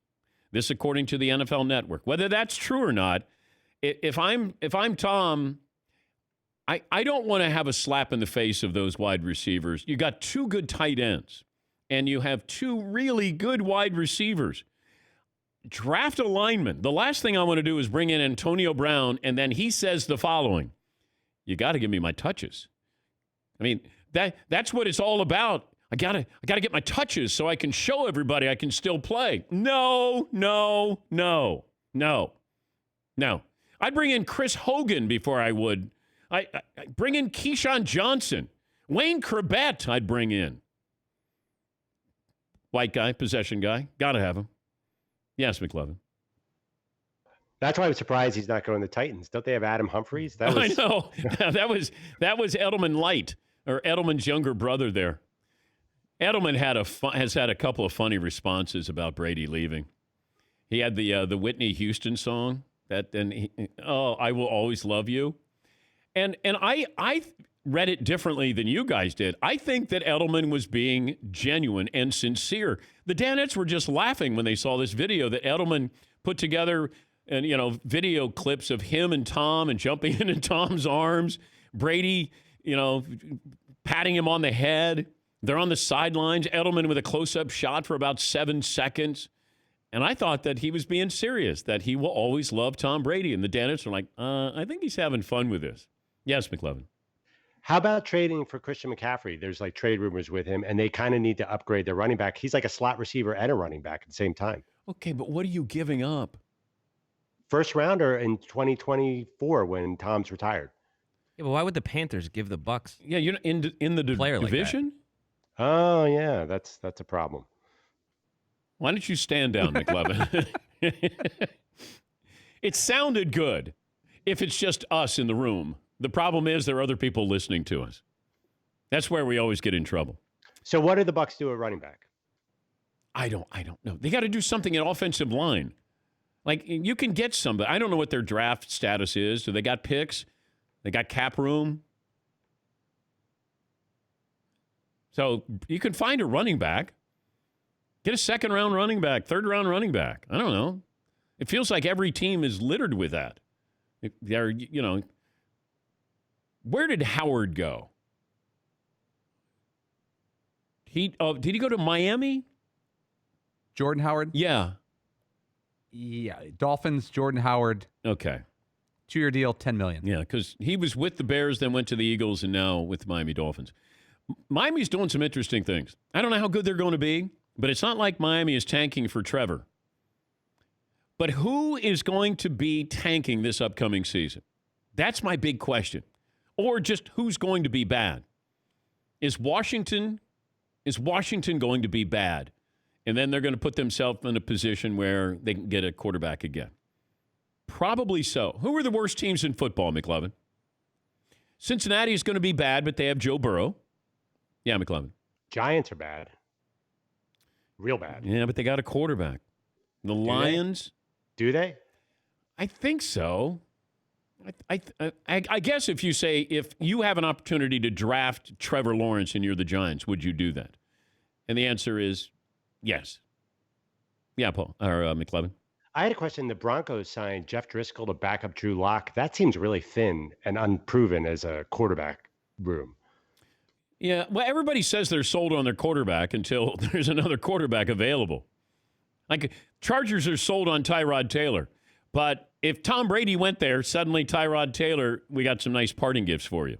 I would go into battle with Tyrod Taylor if I'm the Chargers and then draft my quarterback. And then I got a Band-Aid with that team. And then if you get Tua, Justin Herbert, Jordan Love, whoever it is, I would do that instead of bringing in Cam Newton. Unless you said Cam is completely healthy, but I don't know if he ever will be. Even if he comes back from the foot injury, the shoulder thing is so tricky. Andrew Luck never really came back from that. It felt like that there was always that shoulder issue was going to be there. And having had surgery and I had a torn labrum, it's never the same. It gets you back to where you can play. And I'm just trying to have a golf swing or, shoot a basketball. These guys are running from 300-pound linemen. All right, we'll take a break here. We'll check in with Glenn Ordway, great radio host in Boston. How's this going over in Boston after Tom leaves? And what is plan B for the New England Patriots at quarterback? Your phone calls are welcome. We'll get to those. Got a couple of Meat Friday songs to play as well. 21 after the hour, right here on the Dan Patrick Show. Taxes, we have to deal with it. Did you see where they pushed it back 90 days? I think because of the coronavirus, where you can file your taxes 90 days later. Wow. Yeah. But you have to get around to doing it. LegalZoom can help you. They have a network of independent attorneys, tax professionals, and they provide the advice you need to ensure that you're operating your business the way that you need to. We have to deal with taxes, and as a business owner, it's critical to know all your options that you have. You have a ton of questions.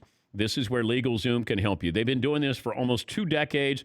If you want to form an LLC, incorporate LegalZoom to help you maximize your business potential and make your accountant very happy. And you don't have to worry about them charging you by the hour because they're not a law firm. That's a good thing. They give you a transparent price, and you can't go wrong. We've been using LegalZoom now for 13 years. LegalZoom.com. Go there today to get your business on the right track for 2020. LegalZoom, where life meets legal. Need to make it legal? Make it LegalZoom.com.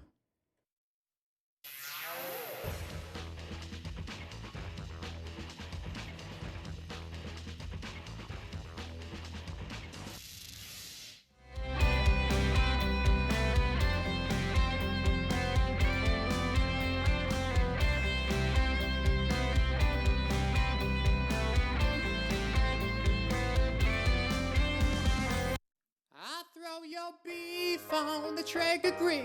Tell me how you like medium to well. Beef on the Traeger grill. Tell me how you like medium to well. Woo, child, love me some beef tips. Meat on that Friday yams. No smoothies, please, Todd. You gotta try some new bits, like the time you showed up into work wearing squeaky kicks. Grilling with the guys. It's how you smoke your meat. No, it's not the size. My heavenly meat makes you realize you should put your hands up and testify. If the Lions make a Super Bowl, headlines would read, "What up, dog?" I throw your beef on the Traeger grill. Tell me how you like medium to well. Beef on the Traeger grill. Tell me how you like medium to well. Medium to well. Tell me how you like medium to well.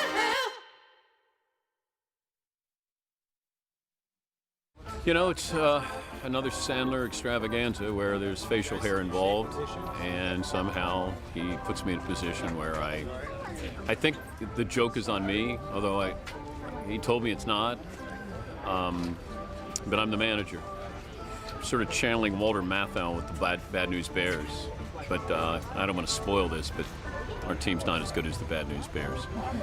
This is not my real facial hair, by the way. Just, you don't want to get too close. Believe me, you don't want to get too close. There's things in here, glue, not good.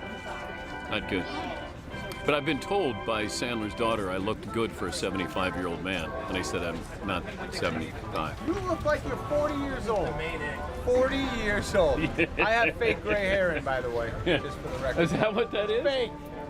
I wondered about that. You finally got fake. You thought Sandman went gray, didn't you? Finally? No. Will you ever go gray?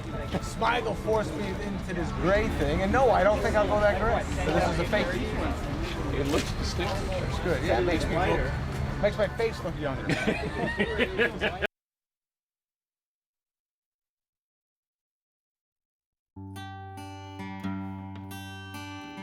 me grill you, baby.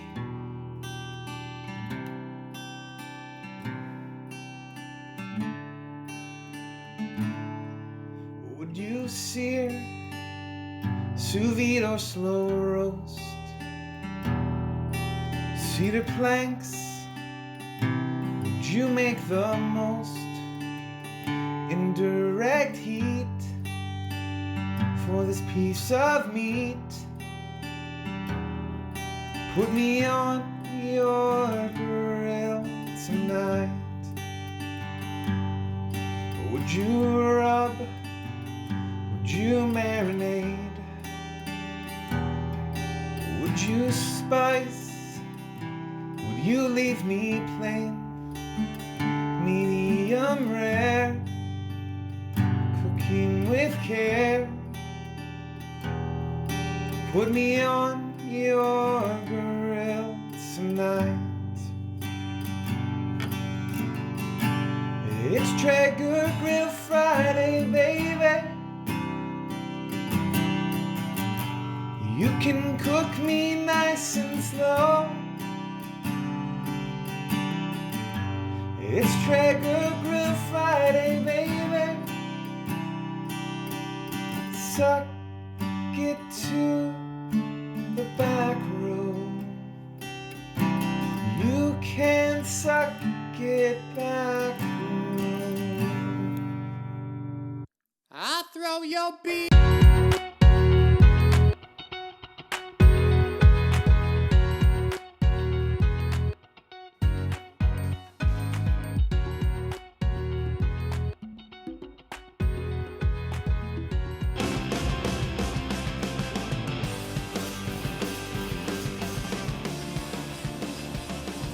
Got some Meat Friday songs play for you coming up.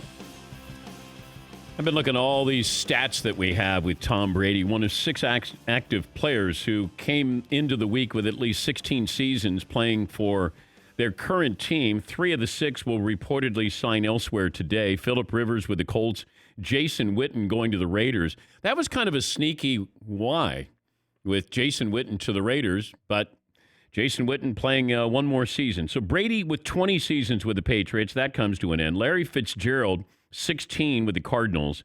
Don Muhlbach, he is the long snapper with the Lions. He's been there for 16 seasons. Phillip Rivers with the Chargers for 16. That will end. Ben Roethlisberger, 16 years with the Steelers. And Jason Witten, 16 years with the Dallas Cowboys. So got some long tenured players there, changing teams. Yeah, Paulie. Did you say that guy Muhlbach is a long snapper? Yes. So basically, when you're a long snapper, they can't really hit you anymore, right? I guess you have to run down and make tackles if you're a long snapper on punts, but on field goals, there's not much chance of you doing much. What a great job. But what happens, though? Like, when do your skills diminish as a long snapper? Maybe the snapping part is the easy part, but eventually you have to run downfield a little bit and try to make a tackle on a punt, and maybe that goes away.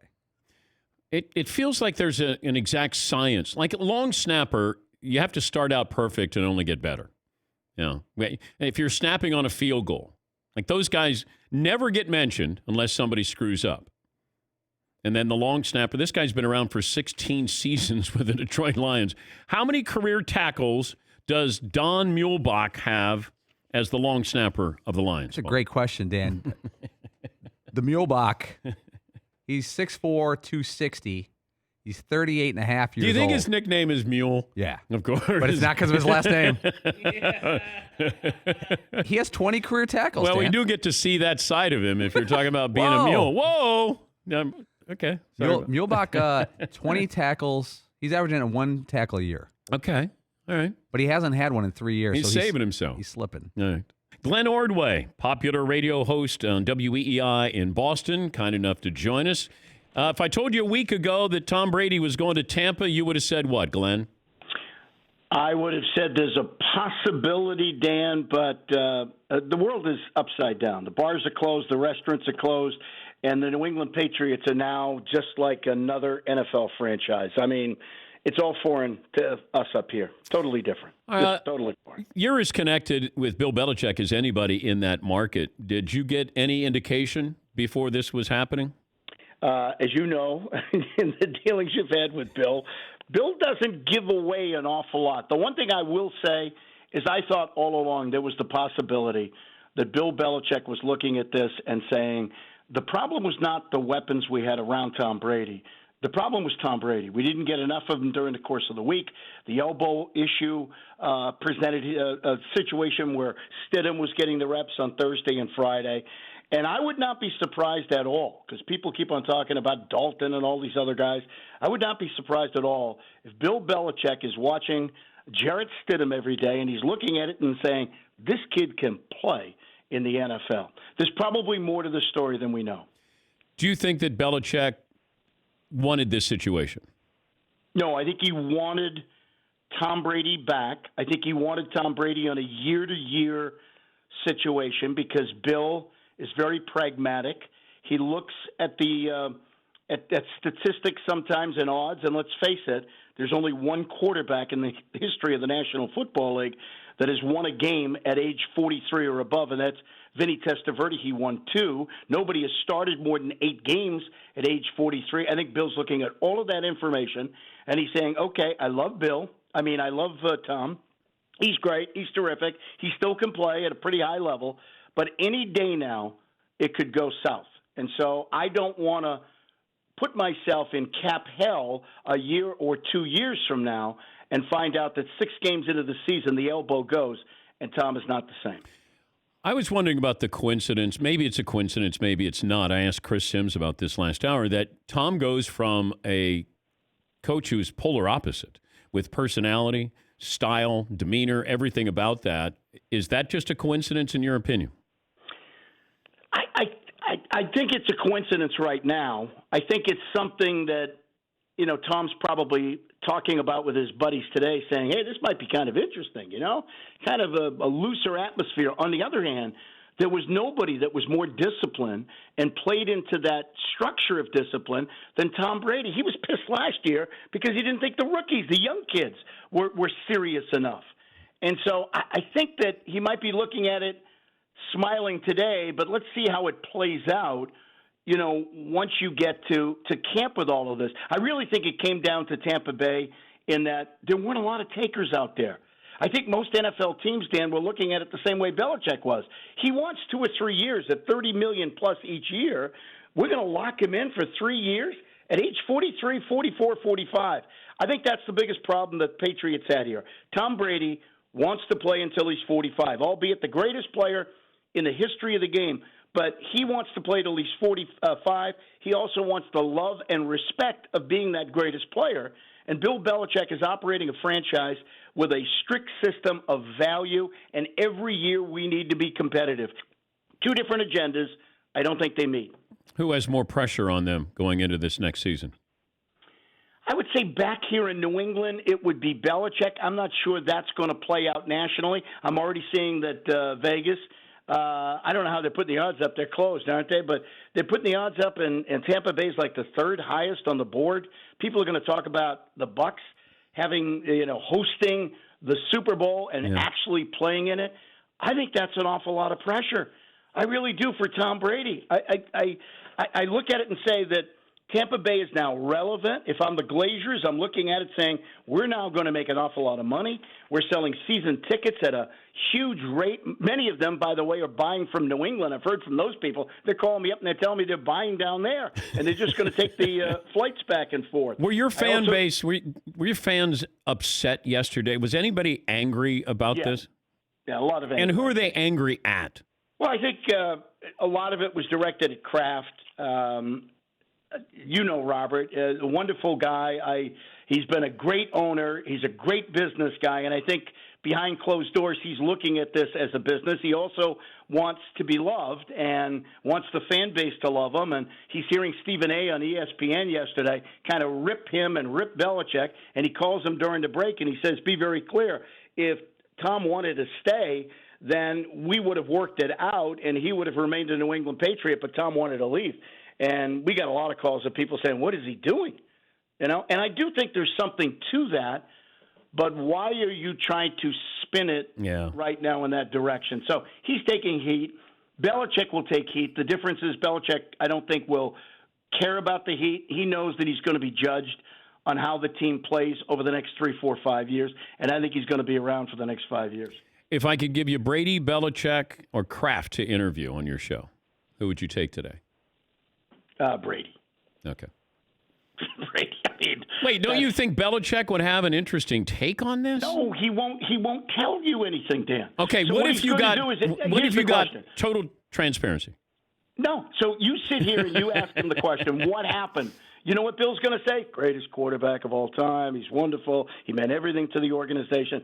He's never going to reveal it. Okay. And I think even when he gets before the microphones in the next month or so, it would not surprise me if he says, I already made my statement. You read my statement. I still don't know about Malcolm Butler, so you're right. It's not, I'm not going to get any dirt from him. Somebody's going to give us the back. There'll be a 30 for 30 on this eventually. Since we do a 30 for 30 on everything, there'll be a 30 for 30 on Brady, versus Bill. And I guarantee you he'll go to his grave never telling you what happened with Malcolm Butler. But see, I think the Patriots made the smart decision. When Robert Kraft and you want to spin it now because you don't want to be the bad guys here. Hey, if Tom wanted to stay here, well, the reason why Tom didn't want to stay there is you're not going to give him $30 million a year over the next 3 years. You made the decision for him. Brady did what you're supposed to do. I want this. You're not giving it to me. I'm leaving.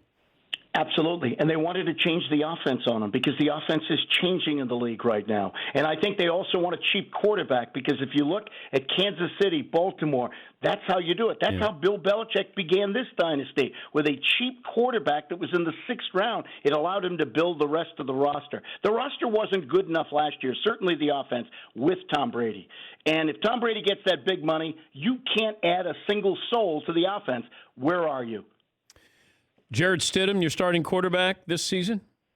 I think he might be. I think all of this talk about going out and getting one of these guys, and I think you're going to find probably they'll bring in a veteran. Looks like the supply outdoes the demand right now with all these available quarterbacks, Dan. So I guess he would bring in whoever's one of the last ones standing that's willing to come in real cheap.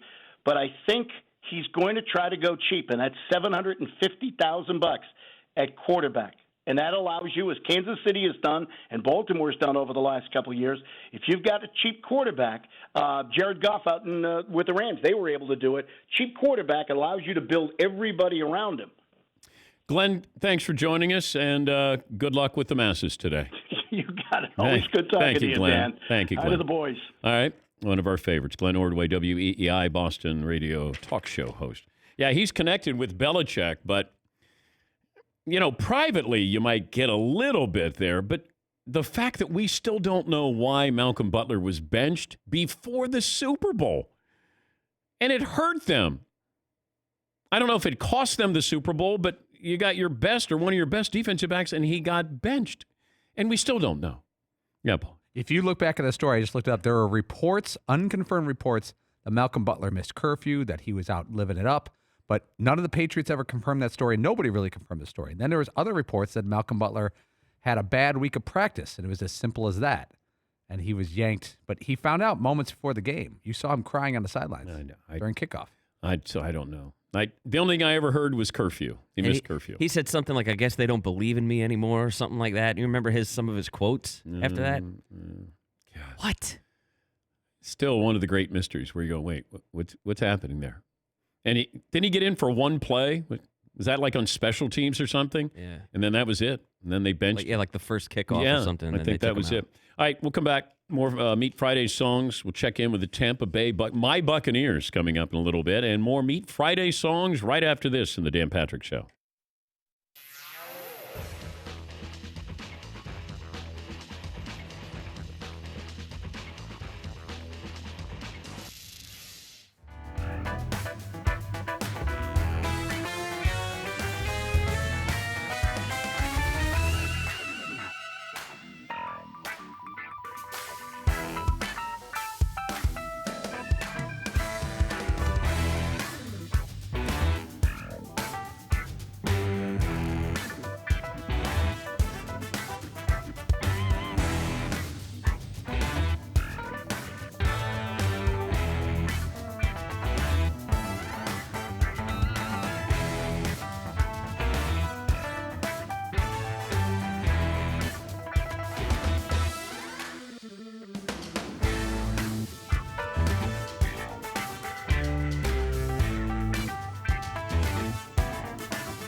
There's a reason why they don't wear hats in basketball.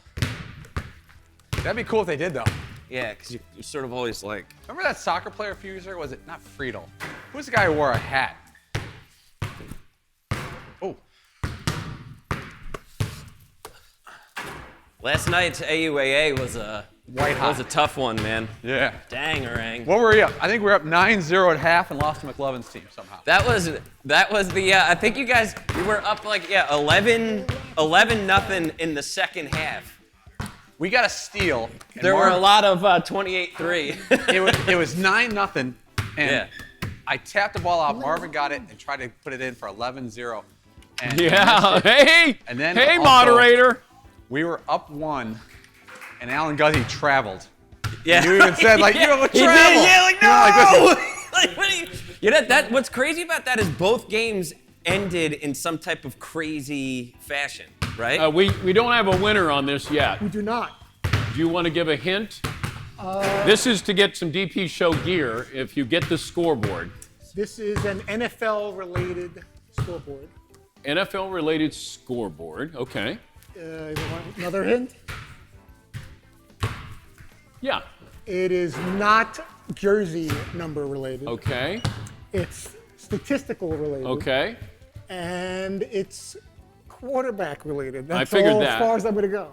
That's 4 clues right there. I was thinking, I don't know if Tom had 24 touchdowns. Did he have 24 touchdowns or 27 touchdowns? So I did think of that. But I don't want to give it away because there are people who are trying to win the contest. But you can guess, and I can either. I don't want to guess because then people. All right. I'm saying. You think that has to do with touchdown? I'm saying that might be Brady touchdown passes. But that's just one of the 2 numbers. Phillip Rivers? I don't know. Okay. Anything's possible. You're definitely not anything is possible. Not anything, but you're in the ballpark. It's warm. You're getting warm. All right. You're perspiring a little bit. But not anything is possible. Dan, I mean, it's just going in, Dan. Like you can't dunk. I cannot dunk. So not anything. I couldn't dunk if that basket was where it said sport court. Oh, I know. But that's okay. I couldn't either. But then I had my knee replaced. You have no excuse. I have no excuse.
2, 3, 4. Got a couple more Meat Friday songs here. It's Wing Wednesday here on the Dan Patrick Show. Yeah, despite Paulie's aversion to alliteration, because we like to call him illiterate, he has a problem with that. Walter. Yeah. He doesn't want to be known as Paulie Pabst because he hates alliteration. Paul so Pabst. He's Walter Pabst from now on. Name you after Walter Payton. Wing Thursday is also just as good. No, it's not. Just the same. It's Wings Day. Yeah, but they don't cost 10 cents a piece or a quarter a piece on Wing Thursday. They're $1 each. I'd rather pay more to avoid alliteration. I think that we just come up with our own T-shirt called Wings Day instead of Wednesday. There it is. Then that's not alliteration. You know, Wing Wednesday. I got Tyler, the moderator. He handles the chat row, and he's out there moderating. Smoking and blocking people. Yes, he's smoking some heaters. He's out there moderating the chat room, and he's cooking some wings for us. And once again, McLovin misses out. Missed out on corned beef yesterday and missing out on wings today, McLovin.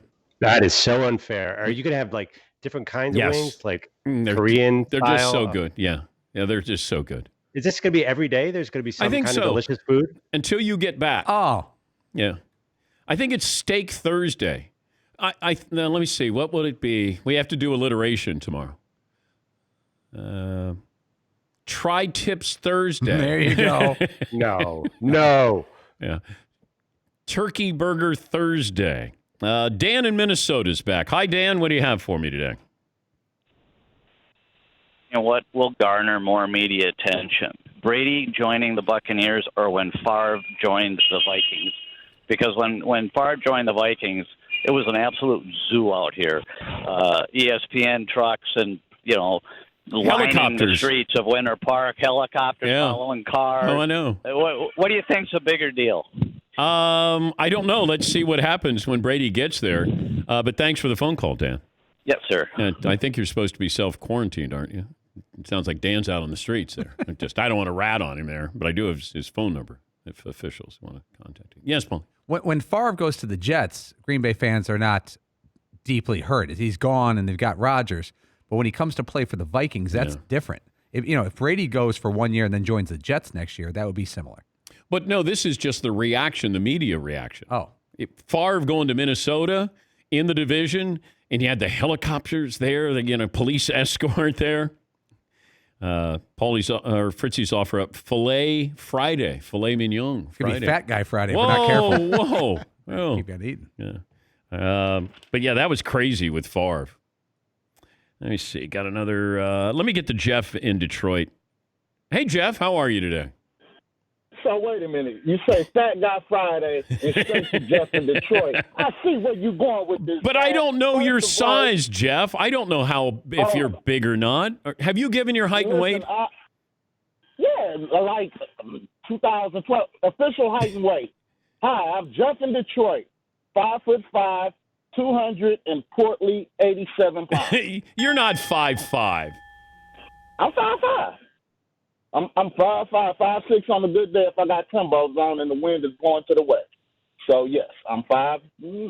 I'm kind of portly. I'm sitting up here thinking about actually driving to where you guys are because I'm like, man, Filet Friday, man, we can get that Traeger grill going with them burgers and you guys just make it look so good. My goodness. Yep, that's what we do. I gotta come and visit, man. I know.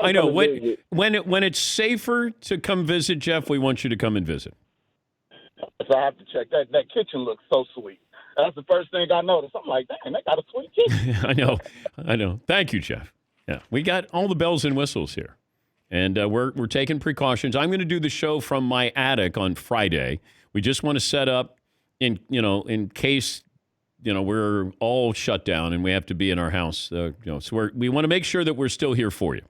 And we were over there yesterday afternoon. It brought back a lot of memories when we first started this show and we were doing it out of my attic. And that was a humble experience. But it was the best thing, I think, for us because we got so close after doing that. And we didn't take anything for granted because most of us had come from ESPN where we had everything we wanted. And we're going up to my attic every day. And we somehow, we took the wall out from 2 adjoining bedrooms and put glass partition in there. And it's the best sounding studio I've ever been in. We had windows. We had a view. I mean, we had it all there. Yes, Eden.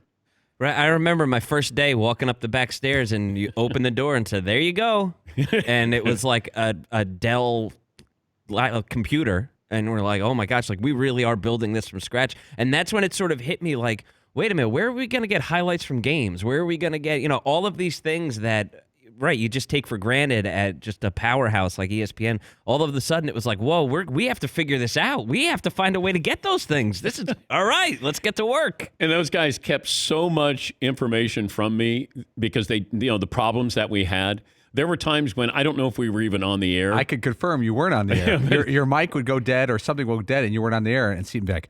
He's not on the air. I'm like, don't tell him. It can't help. But I would see Seton dive underneath the board, and I don't know what he was, Paulie's going, nothing. He's like on the Titanic. Hey, no worries. No, we're good. Yeah, everything's good. Just take it on a little water. Don't worry. I don't know. It feels like the water's up to my knees now here. But Seton would dive in there, and I'd go, "What happened?" And then they were sworn to secrecy. They're like, "Nothing. We're just checking some things here, making sure everything's buttoned up here." Yeah, Paulie. Yeah, and Steve was talking about the sound. We were beg, borrowing, and stealing back then. Our great station, LA, KLAC, they would lend us some sound here and there. Oh man, getting around things. Because you know what? You didn't even have, Instagram wasn't invented yet. Twitter was barely even a thing. Yeah. Facebook, it wasn't like you could just go on to House of Highlights or whatever, and you get every NBA awesome play that happens there, and you could just pinch that sound. Yeah. None of that existed yet. Little parched, but there I am last night, and we're recreating the studio the best we can, makeshift studio, and guys in the back, the big German, and Alan, the IT guy. Even Dylan came over, our graphics guy. And Penny, the dog, came over as well. Good 3-team parlay. So Friday, I might be at home. Just want to make sure that we're able to continue broadcasting this show. All right, more phone calls coming up. We'll check in with my Buccaneers coming up. Final hour, Dan Patrick Show.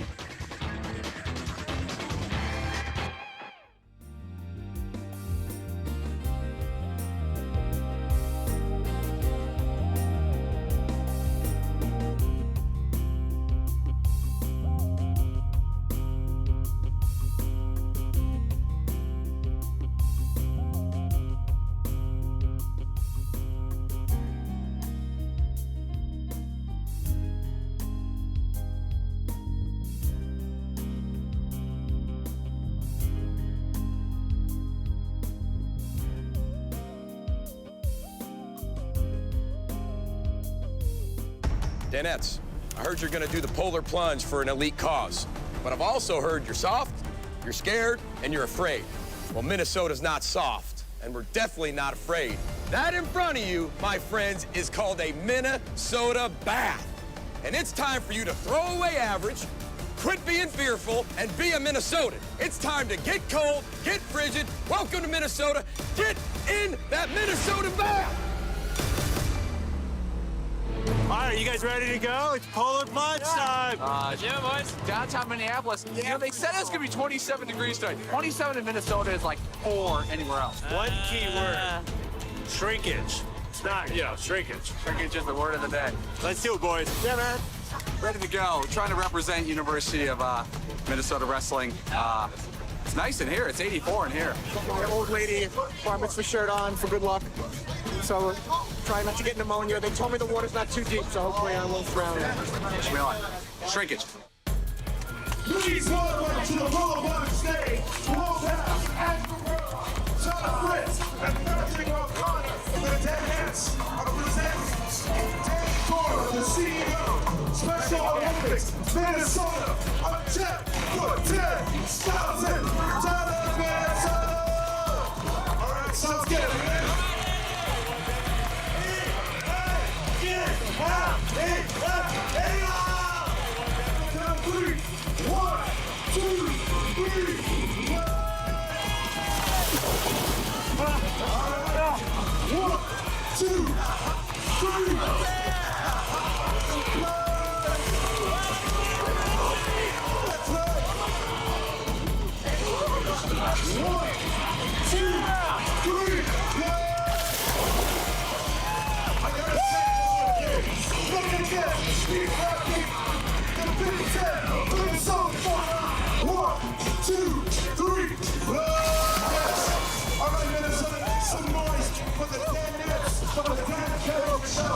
They all jumped. I kind of walked in and I got booed very bad. You're the only person I've ever known who got booed at a charity event. I kind of pulled and crawled into the water. I'll tell you, I played to the Minnesota fans. I'm glad they didn't notice the shrinkage in the wrestling outfit. But, felt good. Felt good. Let's do one more. One more. Oh my gosh, I can't believe they actually did it. You guys are crazy. Row the boat.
Buckle up, boys. Time to go to work.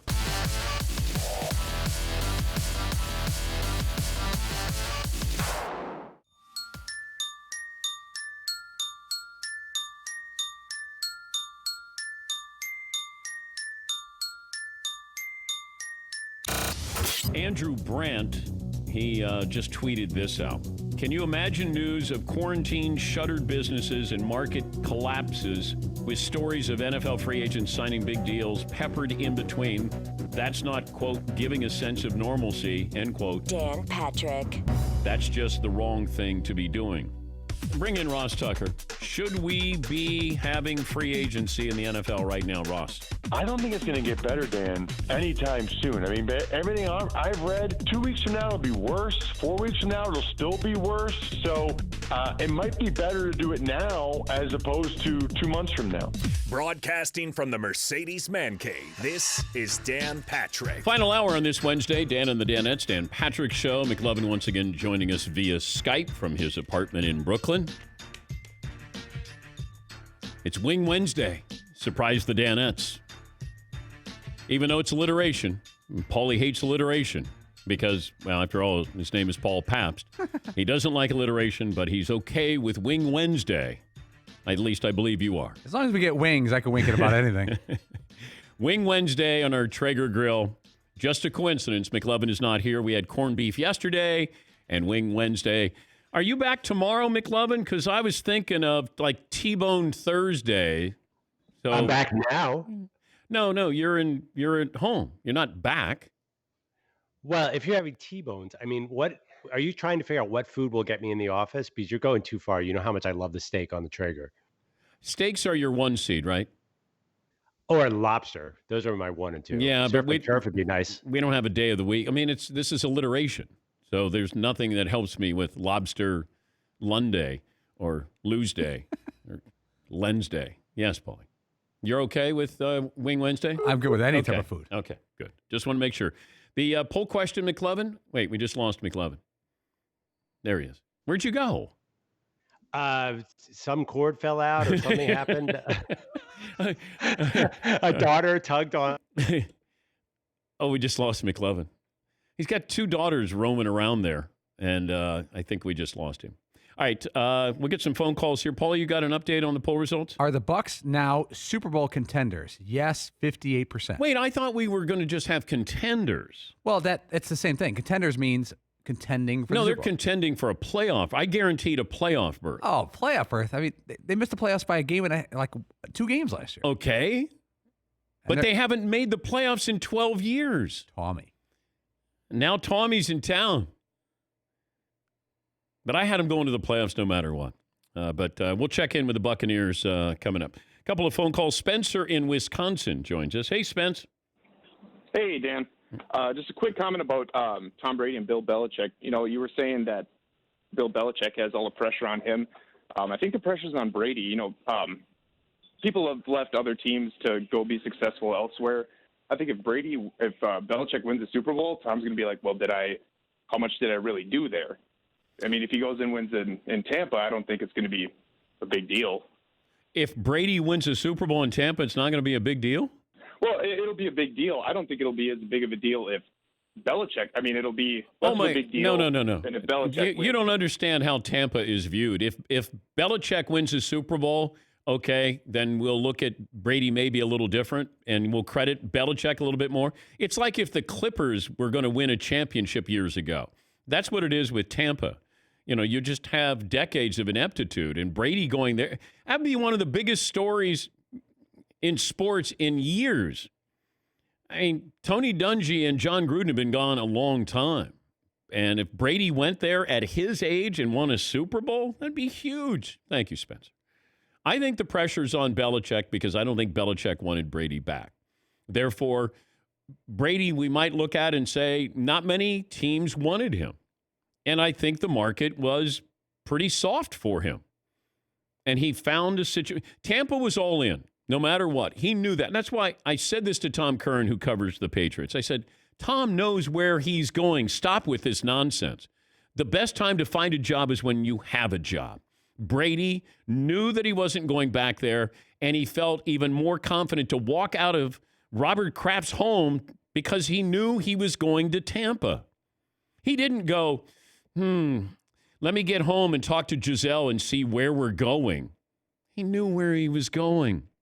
Why do you think Jeff Darlington covers the NFL for ESPN and has connections with Brady, said to me 2 weeks ago, don't discount the Buccaneers here. That's a couple of weeks ago he said this. It was out there. His agent went to the combine. Let it be known. Tampa was in. There was some kind of mutual admiration society there. Brady knew where he was going when he got to Robert Kraft's house. That's why it's easy to say goodbye when you have another job to go to. Yeah, Paul. Going back to Belichick, don't you think he thinks to himself, I've done this before.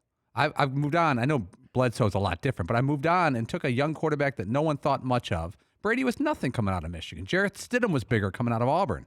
And says, I could do this again. I'm not going anywhere. I'm going to be here for the rest of my life. I'm not going to retire. Might as well do it now. Instead of going another season with a quarterback I don't think could get me there, let's reset this whole thing. I've done it before. I think both sides made the right move. I do. Because if I'm Brady, why am I going back for maybe 1 year? And he wants to be appreciated. Tampa is going to appreciate him. And he's going to have a coach who has been with some of the great quarterbacks of all time and knows how to treat him. And he's got an opportunity not to reinvent himself, but to reinvigorate himself. And that's why I think he made the smart decision. Don't go back where you're not going to be appreciated and unhappy. Yes, you might have a better chance to win the Super Bowl, but Belichick probably looked at this and is very pragmatic and said, this makes the most sense for us right now. I don't want to pay you for what you did. I want to pay you for what you will be. And that's where the Patriots, I think, made the right decision. Yes, Eden. And yeah, there is something to be said about just having fun. And if you have a couple of years left, your legacy is already cemented. Pretty much, I mean, it'll help if you win another ring with a different team, but it's not really going to hurt if you lose there. And so you go down to Tampa, you just have some fun. There's not as much pressure. There's not all of this Patriots way crap anymore. And you just enjoy yourself for a year or two. Nothing wrong with that. People always go, well, nobody remembers Johnny Unitas when he was playing for the Chargers, and nobody remembers Joe Namath when he plays for the Rams. But everybody keeps bringing that up, that we keep remembering that they did end their careers. Nobody remembers Jordan with the Wizards. We do, because we continually bring that up. Nobody remembers Montana with the Chiefs. Yes, we do. We'll remember Brady with the Buccaneers. But it's not going to disassemble a legacy that he has spent 20 years building. He may add to the legacy. Yes, he. Well, right. Nobody, when they say Joe Montana, the greatest quarterback of all time, nobody ever says, Chiefs years? Never happened. But not they once. don't. It didn't. Yeah, Chiefs years? The Rams didn't keep Joe Namath out of the Hall of Fame, or Johnny Unitas with the Chargers out of the Hall of Fame. Brett Favre, where he went to Minnesota and then he went to the Jets, that didn't keep him out of the Hall of Fame. Brady is going where I think he feels like this can be fun. I have weapons, and I have a great coach, and I can have fun for 1 or 2 more years. If the family relocates to Miami, and Tom can commute back and forth with that. Then I started reading reports where Tom didn't want to play for a West Coast team. Now, I don't know when that came out, because that could have taken away a lot of the mystery here. It would have been 2 teams. It would have been the Patriots and the Buccaneers.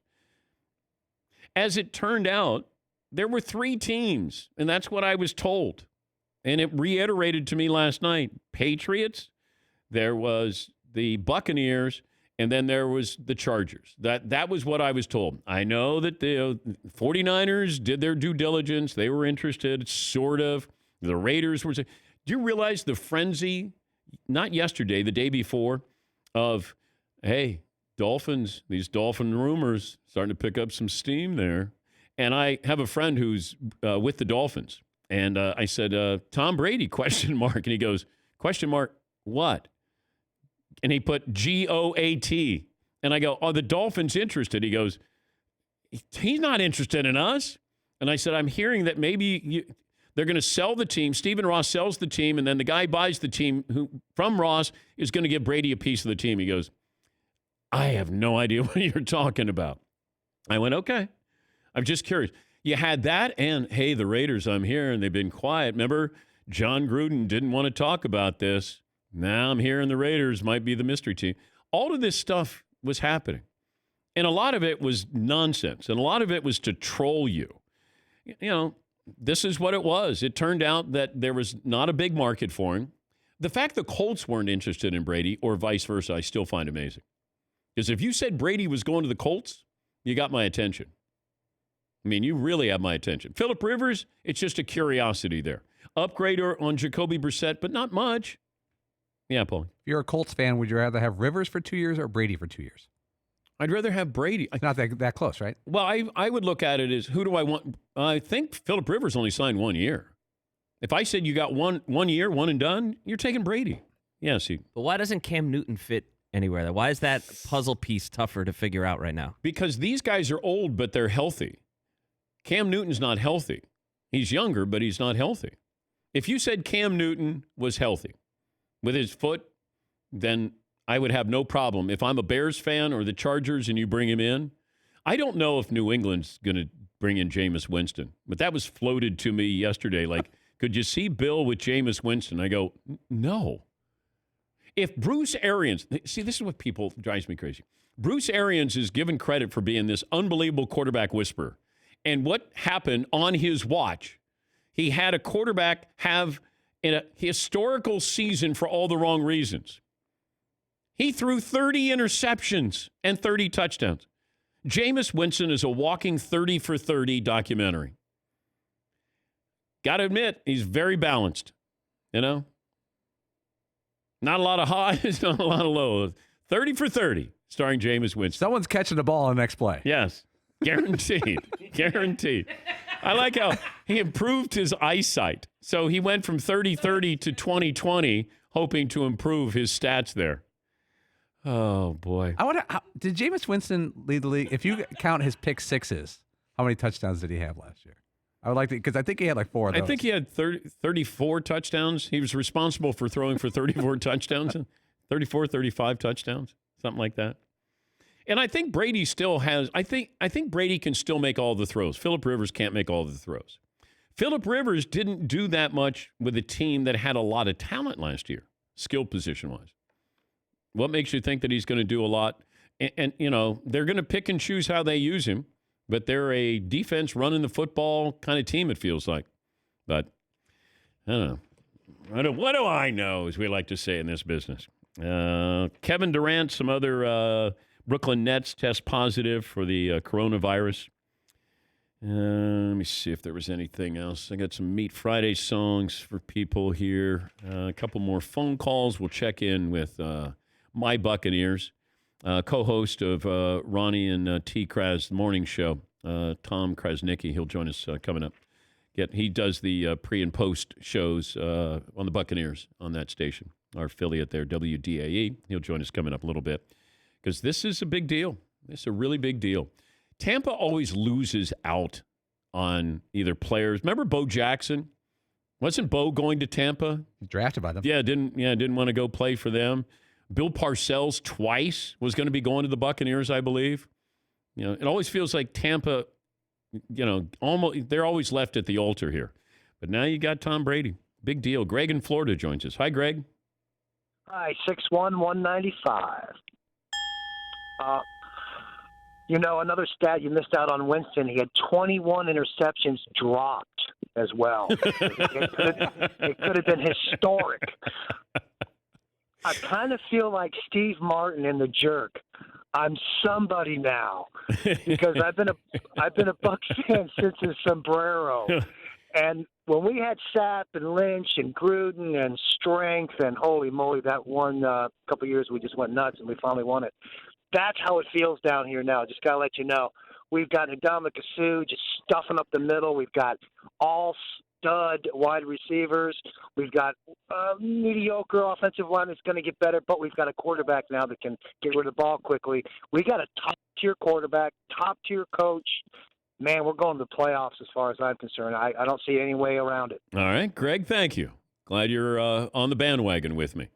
McLevin, you put, are the Buccaneers a contender for the Super Bowl? I'm just talking about them being a playoff contender. Why sell yourself short, Dan? Make the call right now, today. Because I don't want to raise the expectations on Tommy. What are you talking about? They're already sky high. I mean, when you said that when it was 50-50, you explained why you like the Bucs and it went up to 60% immediately. I think people are with you. I like the Bucs. I got baby steps here. Like, I want to make sure the offensive line is protecting Tommy. What is on the chalkboard here? I told McLevin if he was going to do the show from home, why don't do an homage to Woody Page from Around the Horn? And you have today's menu. What do you have on the menu? So I have a drawing. It's a sketch of a man, and no one is figuring it out, and it's really bothering me. It's not Brady. It's Brady from the courtroom. The courtroom sketch. Yeah. You actually did a pretty good sketch of Brady when he was in the courtroom. It's hanging in the new man cave. Yes. It's over by the basketball court. Yeah, so that's why I was trying to recreate that. And everyone, all the Danettes said, is that an ugly photo of Dan? And I'm like, there's no ugly photos of Dan. Oh, yes, there are. Yes, there are. Try to find a good photo of me. Well, they're saying you look like Brady, so that's good. An ugly Brady.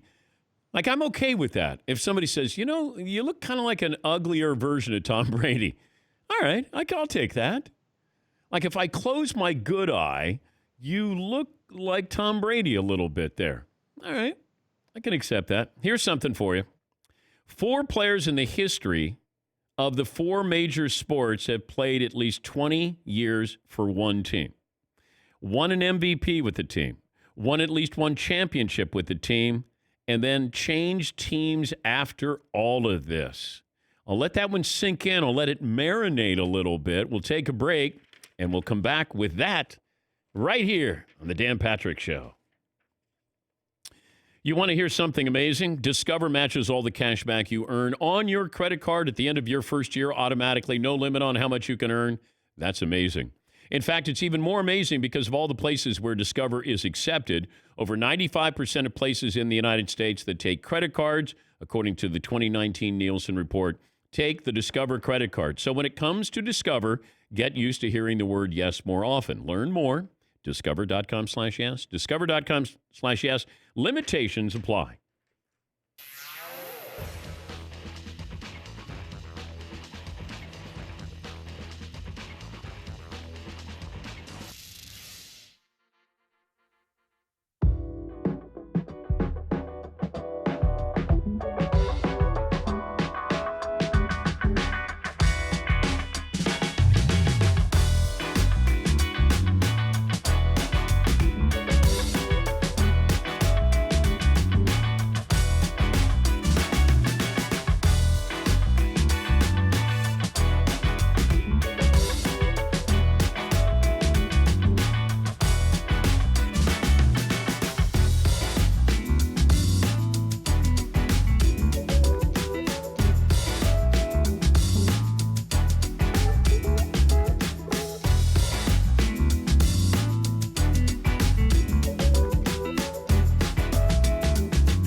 here with my new friend James at the Cowboy Dance Hall in San Antonio. He's going to be teaching me some Texas two-step, and James is going to show me how to get it done and woo the cowgirls. Todd, we're going to bring Michelle out so you can dance with her as opposed to dancing with me. I mean, I'm a good-looking guy, You're but a I'm handsome sure man. you probably want to dance with a lady. I would like to do that. I look Michelle, come forward on to it. out, and we'll get you started. My dance partner, Michelle Wilt, she's been helping me out for a couple of years as well. So. Okay, but now if she takes my hat, that means something significant in my hat. That, I can't be a part of that, but I've been known to hear And if a girl takes your she's hat got some kind of doctor muscular boyfriend. in Texas if she takes the hat. Oh my Don't God. take the hat. Uh-oh. Oh, my God. I got to Now go. what? I'm out. You guys have a good one. I assume we know our left from our right? I know my right because Michelle's on my right, so There you go. I'm favoring the right now. 1, 2, 1, 2. I do something similar to this when I have to go to the bathroom. Quick, slow. Slow. So I'm doing this. Right hand there, yeah. A little higher. Okay, You don't just want to trying to ask behave for her myself. phone number, not on film. That's not good. Something magical's happening. You feel it. I know you do. Here we go. I know you feel it. 5, You can deny it all you 6, want. quick, slow. Slow. So I should flex my chest muscle. She said push she your likes chest out. She said Push she your likes a chest strong out. man. Slow setter off. You want me to be the strong leader I'd love type. for you That's to your be thing. You're into that. Side, back, slow. You feeling good? Did you enjoy the way I set you off? Did you enjoy that? Is that okay? I just wanted to make sure. All right, you're gonna do the whole thing, and then we're gonna put the turn on the end. Here we go. Quick, slow setter off. Side, back, slow. Raise the hand. Turn, slow. Pick her up and closed, slow. I don't want to do something weird. I just did. I know that last step was wrong. I went with the moment. I felt that. I don't know if she appreciated You did that. great, man. You did great. Dip, a little dipping. Yeah, a little dip there. So get your leg Don't out tell there this like doctor this. guy because I don't need a black eye. Thanks, for my Kyle. Flight home tomorrow to Connecticut. I'm having such a great day. All right, give me the scoreboard here. So we guessed 24 was Tom Brady related. Yes. 23 was Phillip Rivers related. Correct. A lot of net. Touchdowns. 2019 touchdowns for Tom Brady, 24. Touchdowns, Phillip Rivers. Phillip Rivers threw 23 touchdowns. That's pretty This good. past season. And we got a winner. We do, yeah. I heard we got a winner. But we got a winner after you gave a hint. I gave a lot of hints.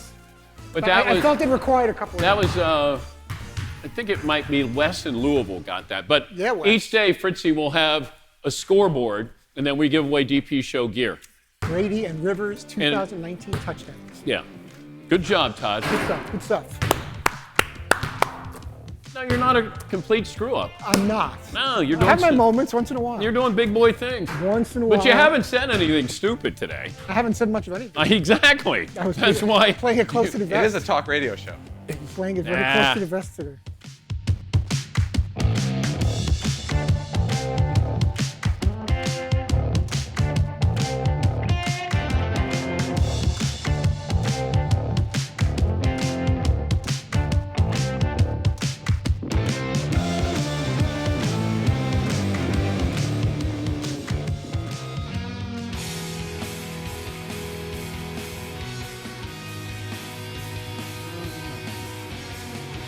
Oh man, those wings look good on that Traeger grill.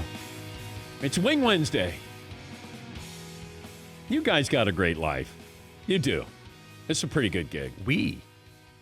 I don't. Yeah, you do. No, not really. You're And I have cruising. to come in here every day with you guys. So that, yes, Todd. I send pictures home around lunchtime of our plates, and the family's got, especially because they're all bunkered down and they're not going to school or anything. So that's what you guys do. You talk sports and just eat. Well, why are you beef and- teasing them? Because I just feel like I had to. But that's not like you. But yesterday with the corned beef specifically, and it was St. Patrick's Day, and they're doing their e-learning or whatever, taking a picture of plates of our corned beef and carrots and potatoes. That was a good time. Paulie had a to-go plate yesterday. I know how it works with Mrs. Pabst. If you bring in, a little corned beef, your money. All right, here's my question. 4 players in the history of the 4 major sports have played at least 20 years for one team, won at least one MVP with that team, won at least one championship with that team, and then changed teams after all of this. One is Tom Brady. The other 3, you don't have one in, let's see. You don't have one in basketball here. Yeah, Paul. My only guess was the first name that popped in my head, Jaromir Jagr. No, I don't. He didn't play 20 years with the Penguins, I don't think. He probably played over 20 years in the National Hockey, maybe 25. Gordie Howe is one. My favorite baseball player of all time, Hank Aaron, and Willie Mays. Those four guys. So Tom Brady, Hank Aaron, Willie Mays, Gordie Howe. At least 20 years, at least one MVP, at least one championship, and then changed teams after all of that. Felt like somebody's asleep at the wheel for stat of the day. Stat of the day! Stat of the day! Stat of the day! Stat of the day! Here comes the stat of the day! Yes, McLovin. I have a friend who's a Patriots fan who guaranteed Tom would be Willie Mays to the Mets in Tampa Bay.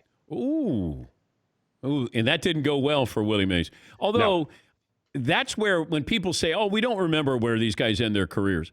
More people remember Willie Mays, it feels like, with him falling down in center field with the Mets than any of the great things he did with the Giants, the New York Giants and the San Francisco Giants. We do remember. I mean, we forget Jordan averaged 20 a game with the Wizards. I think he put up a 40-point night as well. And weren't they were on the road to being a playoff team, and then he got injured. But I think that we tend to sometimes forget that we remember. Nobody remembers Joe Namath with the Rams. Nobody remembers Joe. Yeah, we do. Yes. Nobody remembers Pete Maravich with the Celtic. Yeah, we do. I'm sorry, we do. And that's the same thing with Tom Brady. We'll remember Tom Brady with the Buccaneers. It's not going to change anybody's opinion.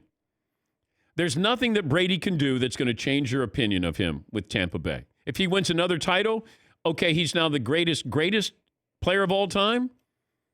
He's greater than the GOAT. Like what could possibly change? If they don't make the playoffs and he's not healthy and he doesn't make it through the entire season, we'll go, you know what? He acted like a 43-year-old quarterback. Hey, Patriots made a wise move here. Yeah, Paul. Michael Jordan's 2 years with the Wizards.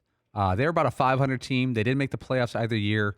He averaged 21 points, 6 rebounds, and 5 assists for those 2 years. Yeah. He was definitely not a bad player. Plus, he was also getting a piece of the team. He set himself up to become an owner, and I understand why he went to the Wizards. Like, did I want him to come out of retirement? No. But it's not, like we're worried about, hey, you're ruining my scrapbook here. That's not the way it works. Yeah, Paul. There's more similarities to Brady and Jordan than it might appear because I think Jordan and Pippen and Rodman would have played another year if Krause and Reinsdorf wrote the check for them. Yeah. They decided to do that rebuild a year early, and it didn't go over well in Chicago, like it's not going over well in New England. Now, Jordan was 35 at the time. He wasn't 42 or 43, but the Bulls could have had one more year. The Bulls management chose not to go that route. Who had a better career? Brady, Jordan. Yes, McLevin. Jordan had to do it as the one of 5, where Brady was one of a much bigger team. But easier when you're one of 5 to make a difference than what Brady's been able to do. And Brady's got, all these championships. Is it more aligned to Brady and LeBron than it would be Brady and Jordan from just the results? Because, Brady's lost, 3 Super Bowls? LeBron went to, 8 or 9 NBA Finals? Yeah, Paul. And comparing to Jordan, Brady never won defensive MVP. No. Never. No, he did not. Not even top 5. No, he did not. Tom Koronicki is co-host of Ronnie and T. Kraz Morning Show on our great affiliate in Tampa, WDAE. How's morale with my Buccaneers, Tom? Wait, hold on a second, Dan. I'm coming back down from the clouds. Yes, it's great. By the way, 6'7", 223. Okay, not messing with you. Not messing with you. All right, if I told you 2 weeks ago Brady was coming to Tampa, what would you have said? Dan, I thought there was a chance, and you heard what Bruce Arians said at the Combine weeks ago, and the Bucs have been at this for weeks. He said, listen, I'd pick up the phone, I would call Tom Brady, and after how the season ended on a pick 6, they finished 7-9, that left a bad taste in his mouth, and when he found out that Brady was going to be available, the Buccaneers were really aggressive in pursuing him. This Bruce Arians couldn't help Jameis Winston, but he's going to bring in Tom Brady. Like, what happens now with that relationship and this offense? How much is changing in what Bruce wanted Jameis to do and what he's going to ask Tom to do? Look, I think it might be modified to an extent, but Bruce is still going to take his shots down the field. He's got two wonderful receivers to work with. They still want to run the football. And Dan, look, the offensive line is going to get upgraded, and they're going to put more pieces around Brady. But I think there's going to be a give and take between Brady and Arians. And look, Bruce is not a fool. He's been around the block. He's coached some great quarterbacks. He knows how smart and how innovative Tom Brady is. So I think there'll be a give and take within that relationship. Yeah, and I look at Brady, and I understand why he'd be attracted to this. The offensive line makes me nervous. I like the skill position. I thought that defense was a top 5 defense at the end of the year, but you're there doing pre and post for the radio show.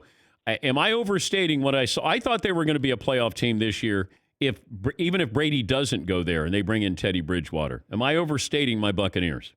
Not at all, because the defense, as you mentioned, the top 6 games, they were in the top 5 in defensive efficiency. And Shaq Barrett led the league in sacks. He's back. They re-signed Jason Pierre-Paul, who had 8.5 sacks in limited time. He's back. They were number 1 against the run. That secondary was young, but they got much better as time went on. Carlton Davis did a great job the last couple of games against DeAndre Hopkins and Julio Jones. So that defense will keep them in games as long as the offense, Dan, doesn't turn the football over, which we've seen plenty of mistakes. I think the Bucs can be in the playoffs, and they should be in the playoffs, quite frankly. Do you think Jameis Winston is the starting quarterback? Not now. After 111 turnovers in 5 years. And look, I like Jameis personally, Dan. He's got an electric arm. He'll sit back there and he'll make some throws and rip it down the field, and you'll be like, damn, there's only 2 or 3 quarterbacks in all of football that can do that. And then he tries to do too much, Dan, and usually these interceptions happen on the shorter routes, and I'm not sure if it's depth perception or whatever it is, but he has to understand when the journey is over to throw the football away, live to fight another down. That's something that Tom Brady does really well, by the way. And I think Winston has the talent to eventually be a reclamation project. He could be the next Ryan Tannehill where you go, yeah, let's just discard him. And somebody will eventually, he'll get a chance if he goes to a team and bides his time, and maybe he doesn't try to be Brett Favre. That was always my problem with him, is he tried to make things happen where the smart quarterbacks go, there's a small window, and if you don't see the window before it's open, it's already closed by the time you get there. And I don't think Jameis ever processed the game that way.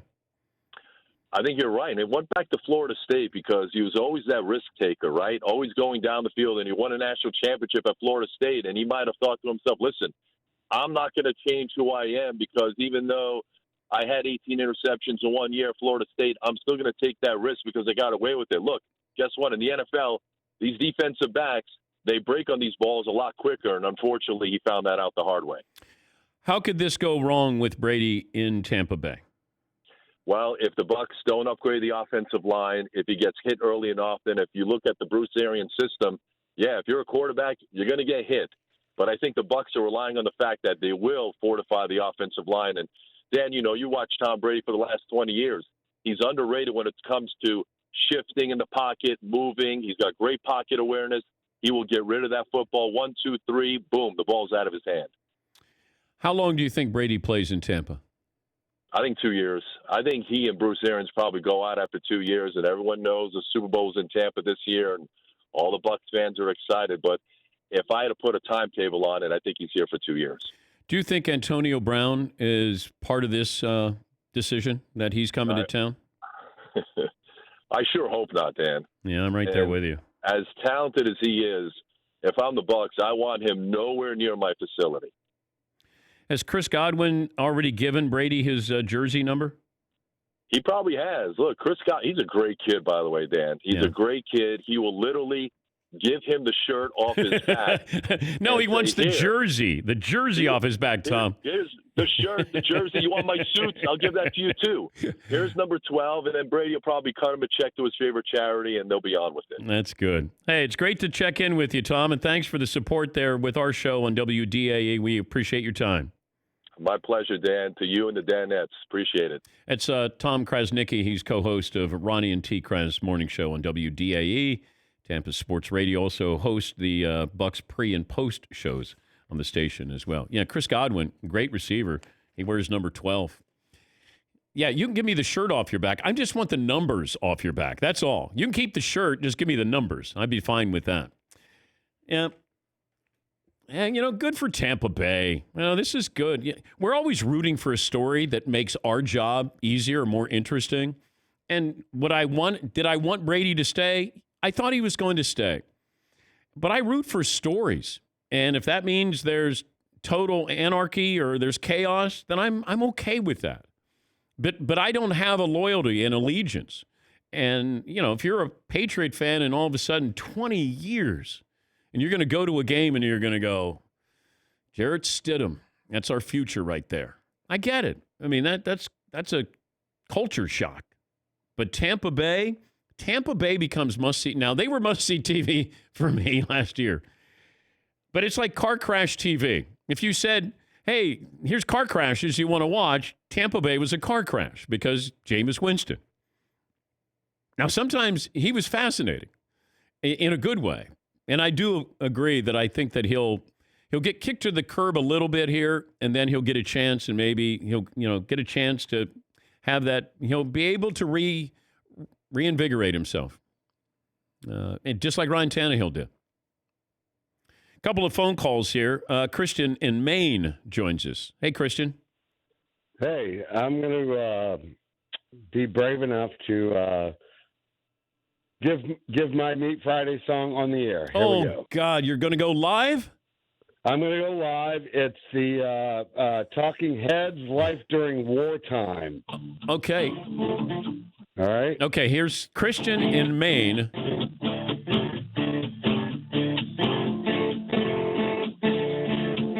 Heard of a grill now, up in New England. They're smoking everything slow. The sound of sizzles, the shell of fart. I said, suck it, back row. I like the brisket. I like the tongue. I like to smoke it all day. You give me something to put in my mouth now, I'll take it all the way. Oh, well, this ain't no Hardee's. This ain't no Wendy's. This ain't no fooling around. All right, that's Christian in Maine, and I give him a like. If there was a Johnny Cash feel to that. All right, thank you, Christian. He may not know that he's not. Yeah, the live cutoff there, very rare. Yeah, well, I got other things to do. I got wings to eat out there. Yes, Paulie. I smell Meat Friday Unplugged, a new series. Ooh. Gritty gutty. Yeah. I was thinking of putting out a CD of our Traeger Meat Friday songs. I don't know if anybody would buy them, but, maybe vinyl. How about Traeger Meat Friday vinyl? Jake in Washington. Hey, Jake, what's on your mind today? I got a 5'7", 160. All right, let's get this show back on track here. This is a little bit for everybody. Why are we seeing cheesesteak fries day? Okay.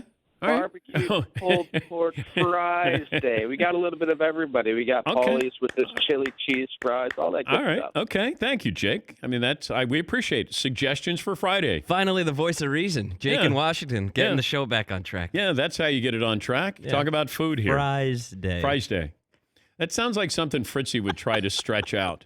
Fries. Remember when we did the Walmart commercial? I was still working at NBC, and they said, hey, we want to do something for Thanksgiving Walmart.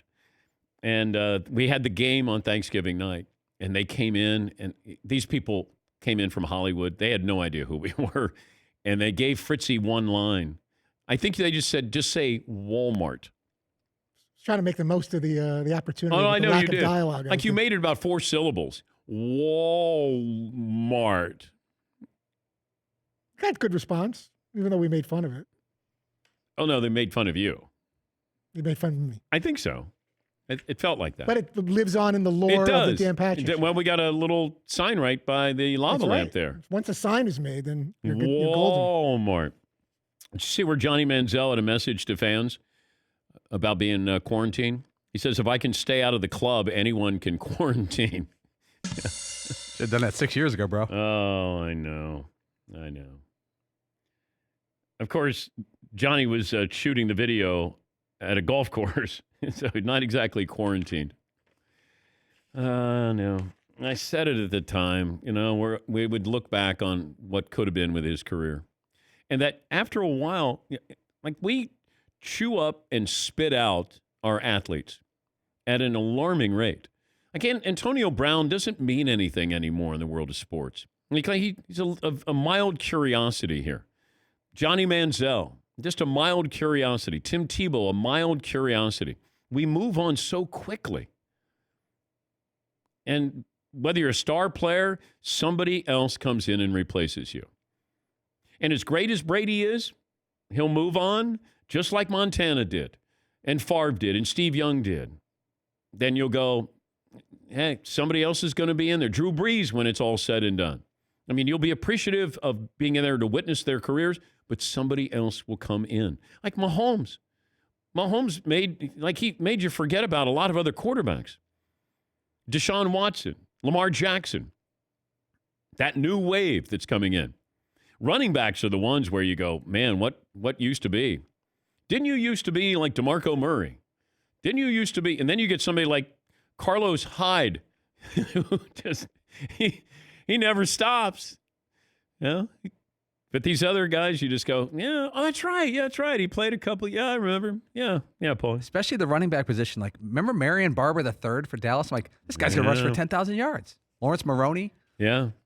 They had a pretty good two-headed monster there. Yeah. A couple more Meat Friday songs. Have that for you coming up. And if you're watching on youtube.com/The Dan Patrick Show, it's Wing Wednesday. We have to go out to the Traeger Grill, the Traegerville, and open up the Traeger Grill. And I think Tyler, the moderator on our chat room, is out there cooking the wings as well. Look, it's a small shop, and I have people doing a couple different jobs here. Tyler moderates the chat room, and he also pets Penny, the dog, and he makes the wings as well. Hopefully not at the same time. We'll take a break. Back after this.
Like my wings too wet. That's Texas spicy apricot. That's tasty. And what's that one over there? Straight up tradish buffalo. Todd, Tradish. your stomach handle it? Probably those. I'm Okay. thinking the ones that are swimming in the The various juices. Watch that. I'm going to give this a shot. You should. It looks great. I'm going to play it safer. Mm-hmm. Yeah. That's a small wing plate for a guy like me. Mm-hmm. That's some good sauce. It's spicy. That's a spicy one? Does that have a little kick to it? Yeah, you can't have that, Todd. Nah, that's this is my arena, I think. Survive the next segment. Mm-hmm. Mm-hmm. That's called kick your ass right there. Kick your ass wing. It's not kick ass. It's kick your ass. Tyler's kick-ass wings. Texas spicy. Archie Morris knows what to do with the wing sauce. Tyler did a great job for a change. For once. Let's go. I'm sorry, guys. I just all I had was these sausages. That's the day Tyler cemented his legacy here. He apologized for the. He apologized for making it. It was a meat Friday and somebody was out, and we didn't really plan anything. And then all of a sudden Tyler came out. He had like cheeseburgers and sausages and hot dogs, and he was like, "Guys, I'm sorry. I just whipped this together. I just didn't have anything, so I just threw this together last minute. It was the most amazing spread you've ever seen." Do the imitation? I'm sorry. All I had was this tri-tip. Yeah, I'm sorry, guys. What is amazing? It was 18 cheeseburgers here for 5 guys. Why are you apologizing? I'm sorry, guys. We took that from our Super Bowl set in Miami. Love it. Fritzy, no fork and knife. No fork and knife this time. Winging it. I see what I did. Mm-hmm. Oh, wow. Haven't heard that one. Huh? It's very good. Yeah, you can't do spice. Yeah, this is the way to go. Now, I didn't have, because it's my job to check every one of these. Yeah. So I should probably do Well, that at least one one right of there. these. That's it. May want to do a couple of different tongs out here. Yeah. Remember Kitey Tong? Kitey Tong. Of course I remember Kitey Tong. She was no Sasha Fu. No. New York newscaster Kitey Tong. Mm-hmm.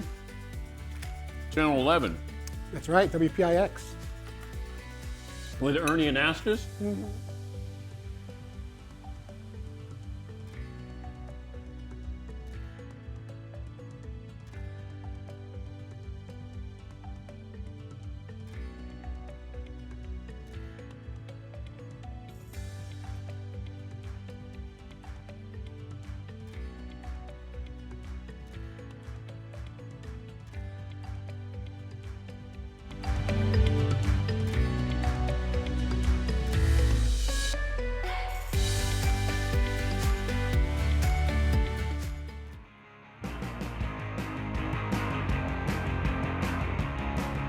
Oh, man, those wings are good. Wing Wednesday. I don't know what we're doing tomorrow. Nobody else has ever had Wing Wednesday. That's right. Maybe somebody did, but I came up with Wings Day. I think that's different. That's our little spin on it. McLovin, sorry about the wings. Sorry about your microphone not working either. Other than that, we're glad to have you. Yeah. It's like you're here with us. Final results of the poll question. Paulie, do you have that? Yeah. Will the Tampa Bay Buccaneers be contenders? We didn't say Super Bowl, or we just said the word contenders. Okay. 58% say they're going to contend for something. Okay. They're going to contend for a playoff spot. I don't want to set the expectation level too high for my Tampa Bay Buccaneers. All right. Ed Orgeron was on the Rich Eisen show, and he talked about Joe Burrow, his quarterback, and who he reminded him of his style of play. Here is Ed O on the Rich Eisen show. Joe has the smarts, the intangibles that it takes to be a championship quarterback. When I watch the Patriots play and I see Tom Brady, Joe reminds me a lot of them. Now, I don't know Tom Brady personally, but I would assume that Joe has some of the traits that he has that you can't measure in the quarterback. Well, I go back to Rick Neuheisel, and how long ago was it when Neuheisel came on the show, and I said, what do you see when you see Joe Burrow? And he said, I see a more athletic Tom Brady. And at the time I went, oh, boy, that's a little early to rev up the hype machine, but he certainly lived up to those expectations. Bengals spent some money the last couple of days, and I don't know how good they're going to be. and then you franchise A.J. Green. Poor A.J. Green. You would have thought, maybe with, the service that you've provided with the Bengals that maybe they'd let you go. But then they franchise tag him, and Joe's got to have somebody to throw to. You got Joe Mixon, and then you got A.J. Green there.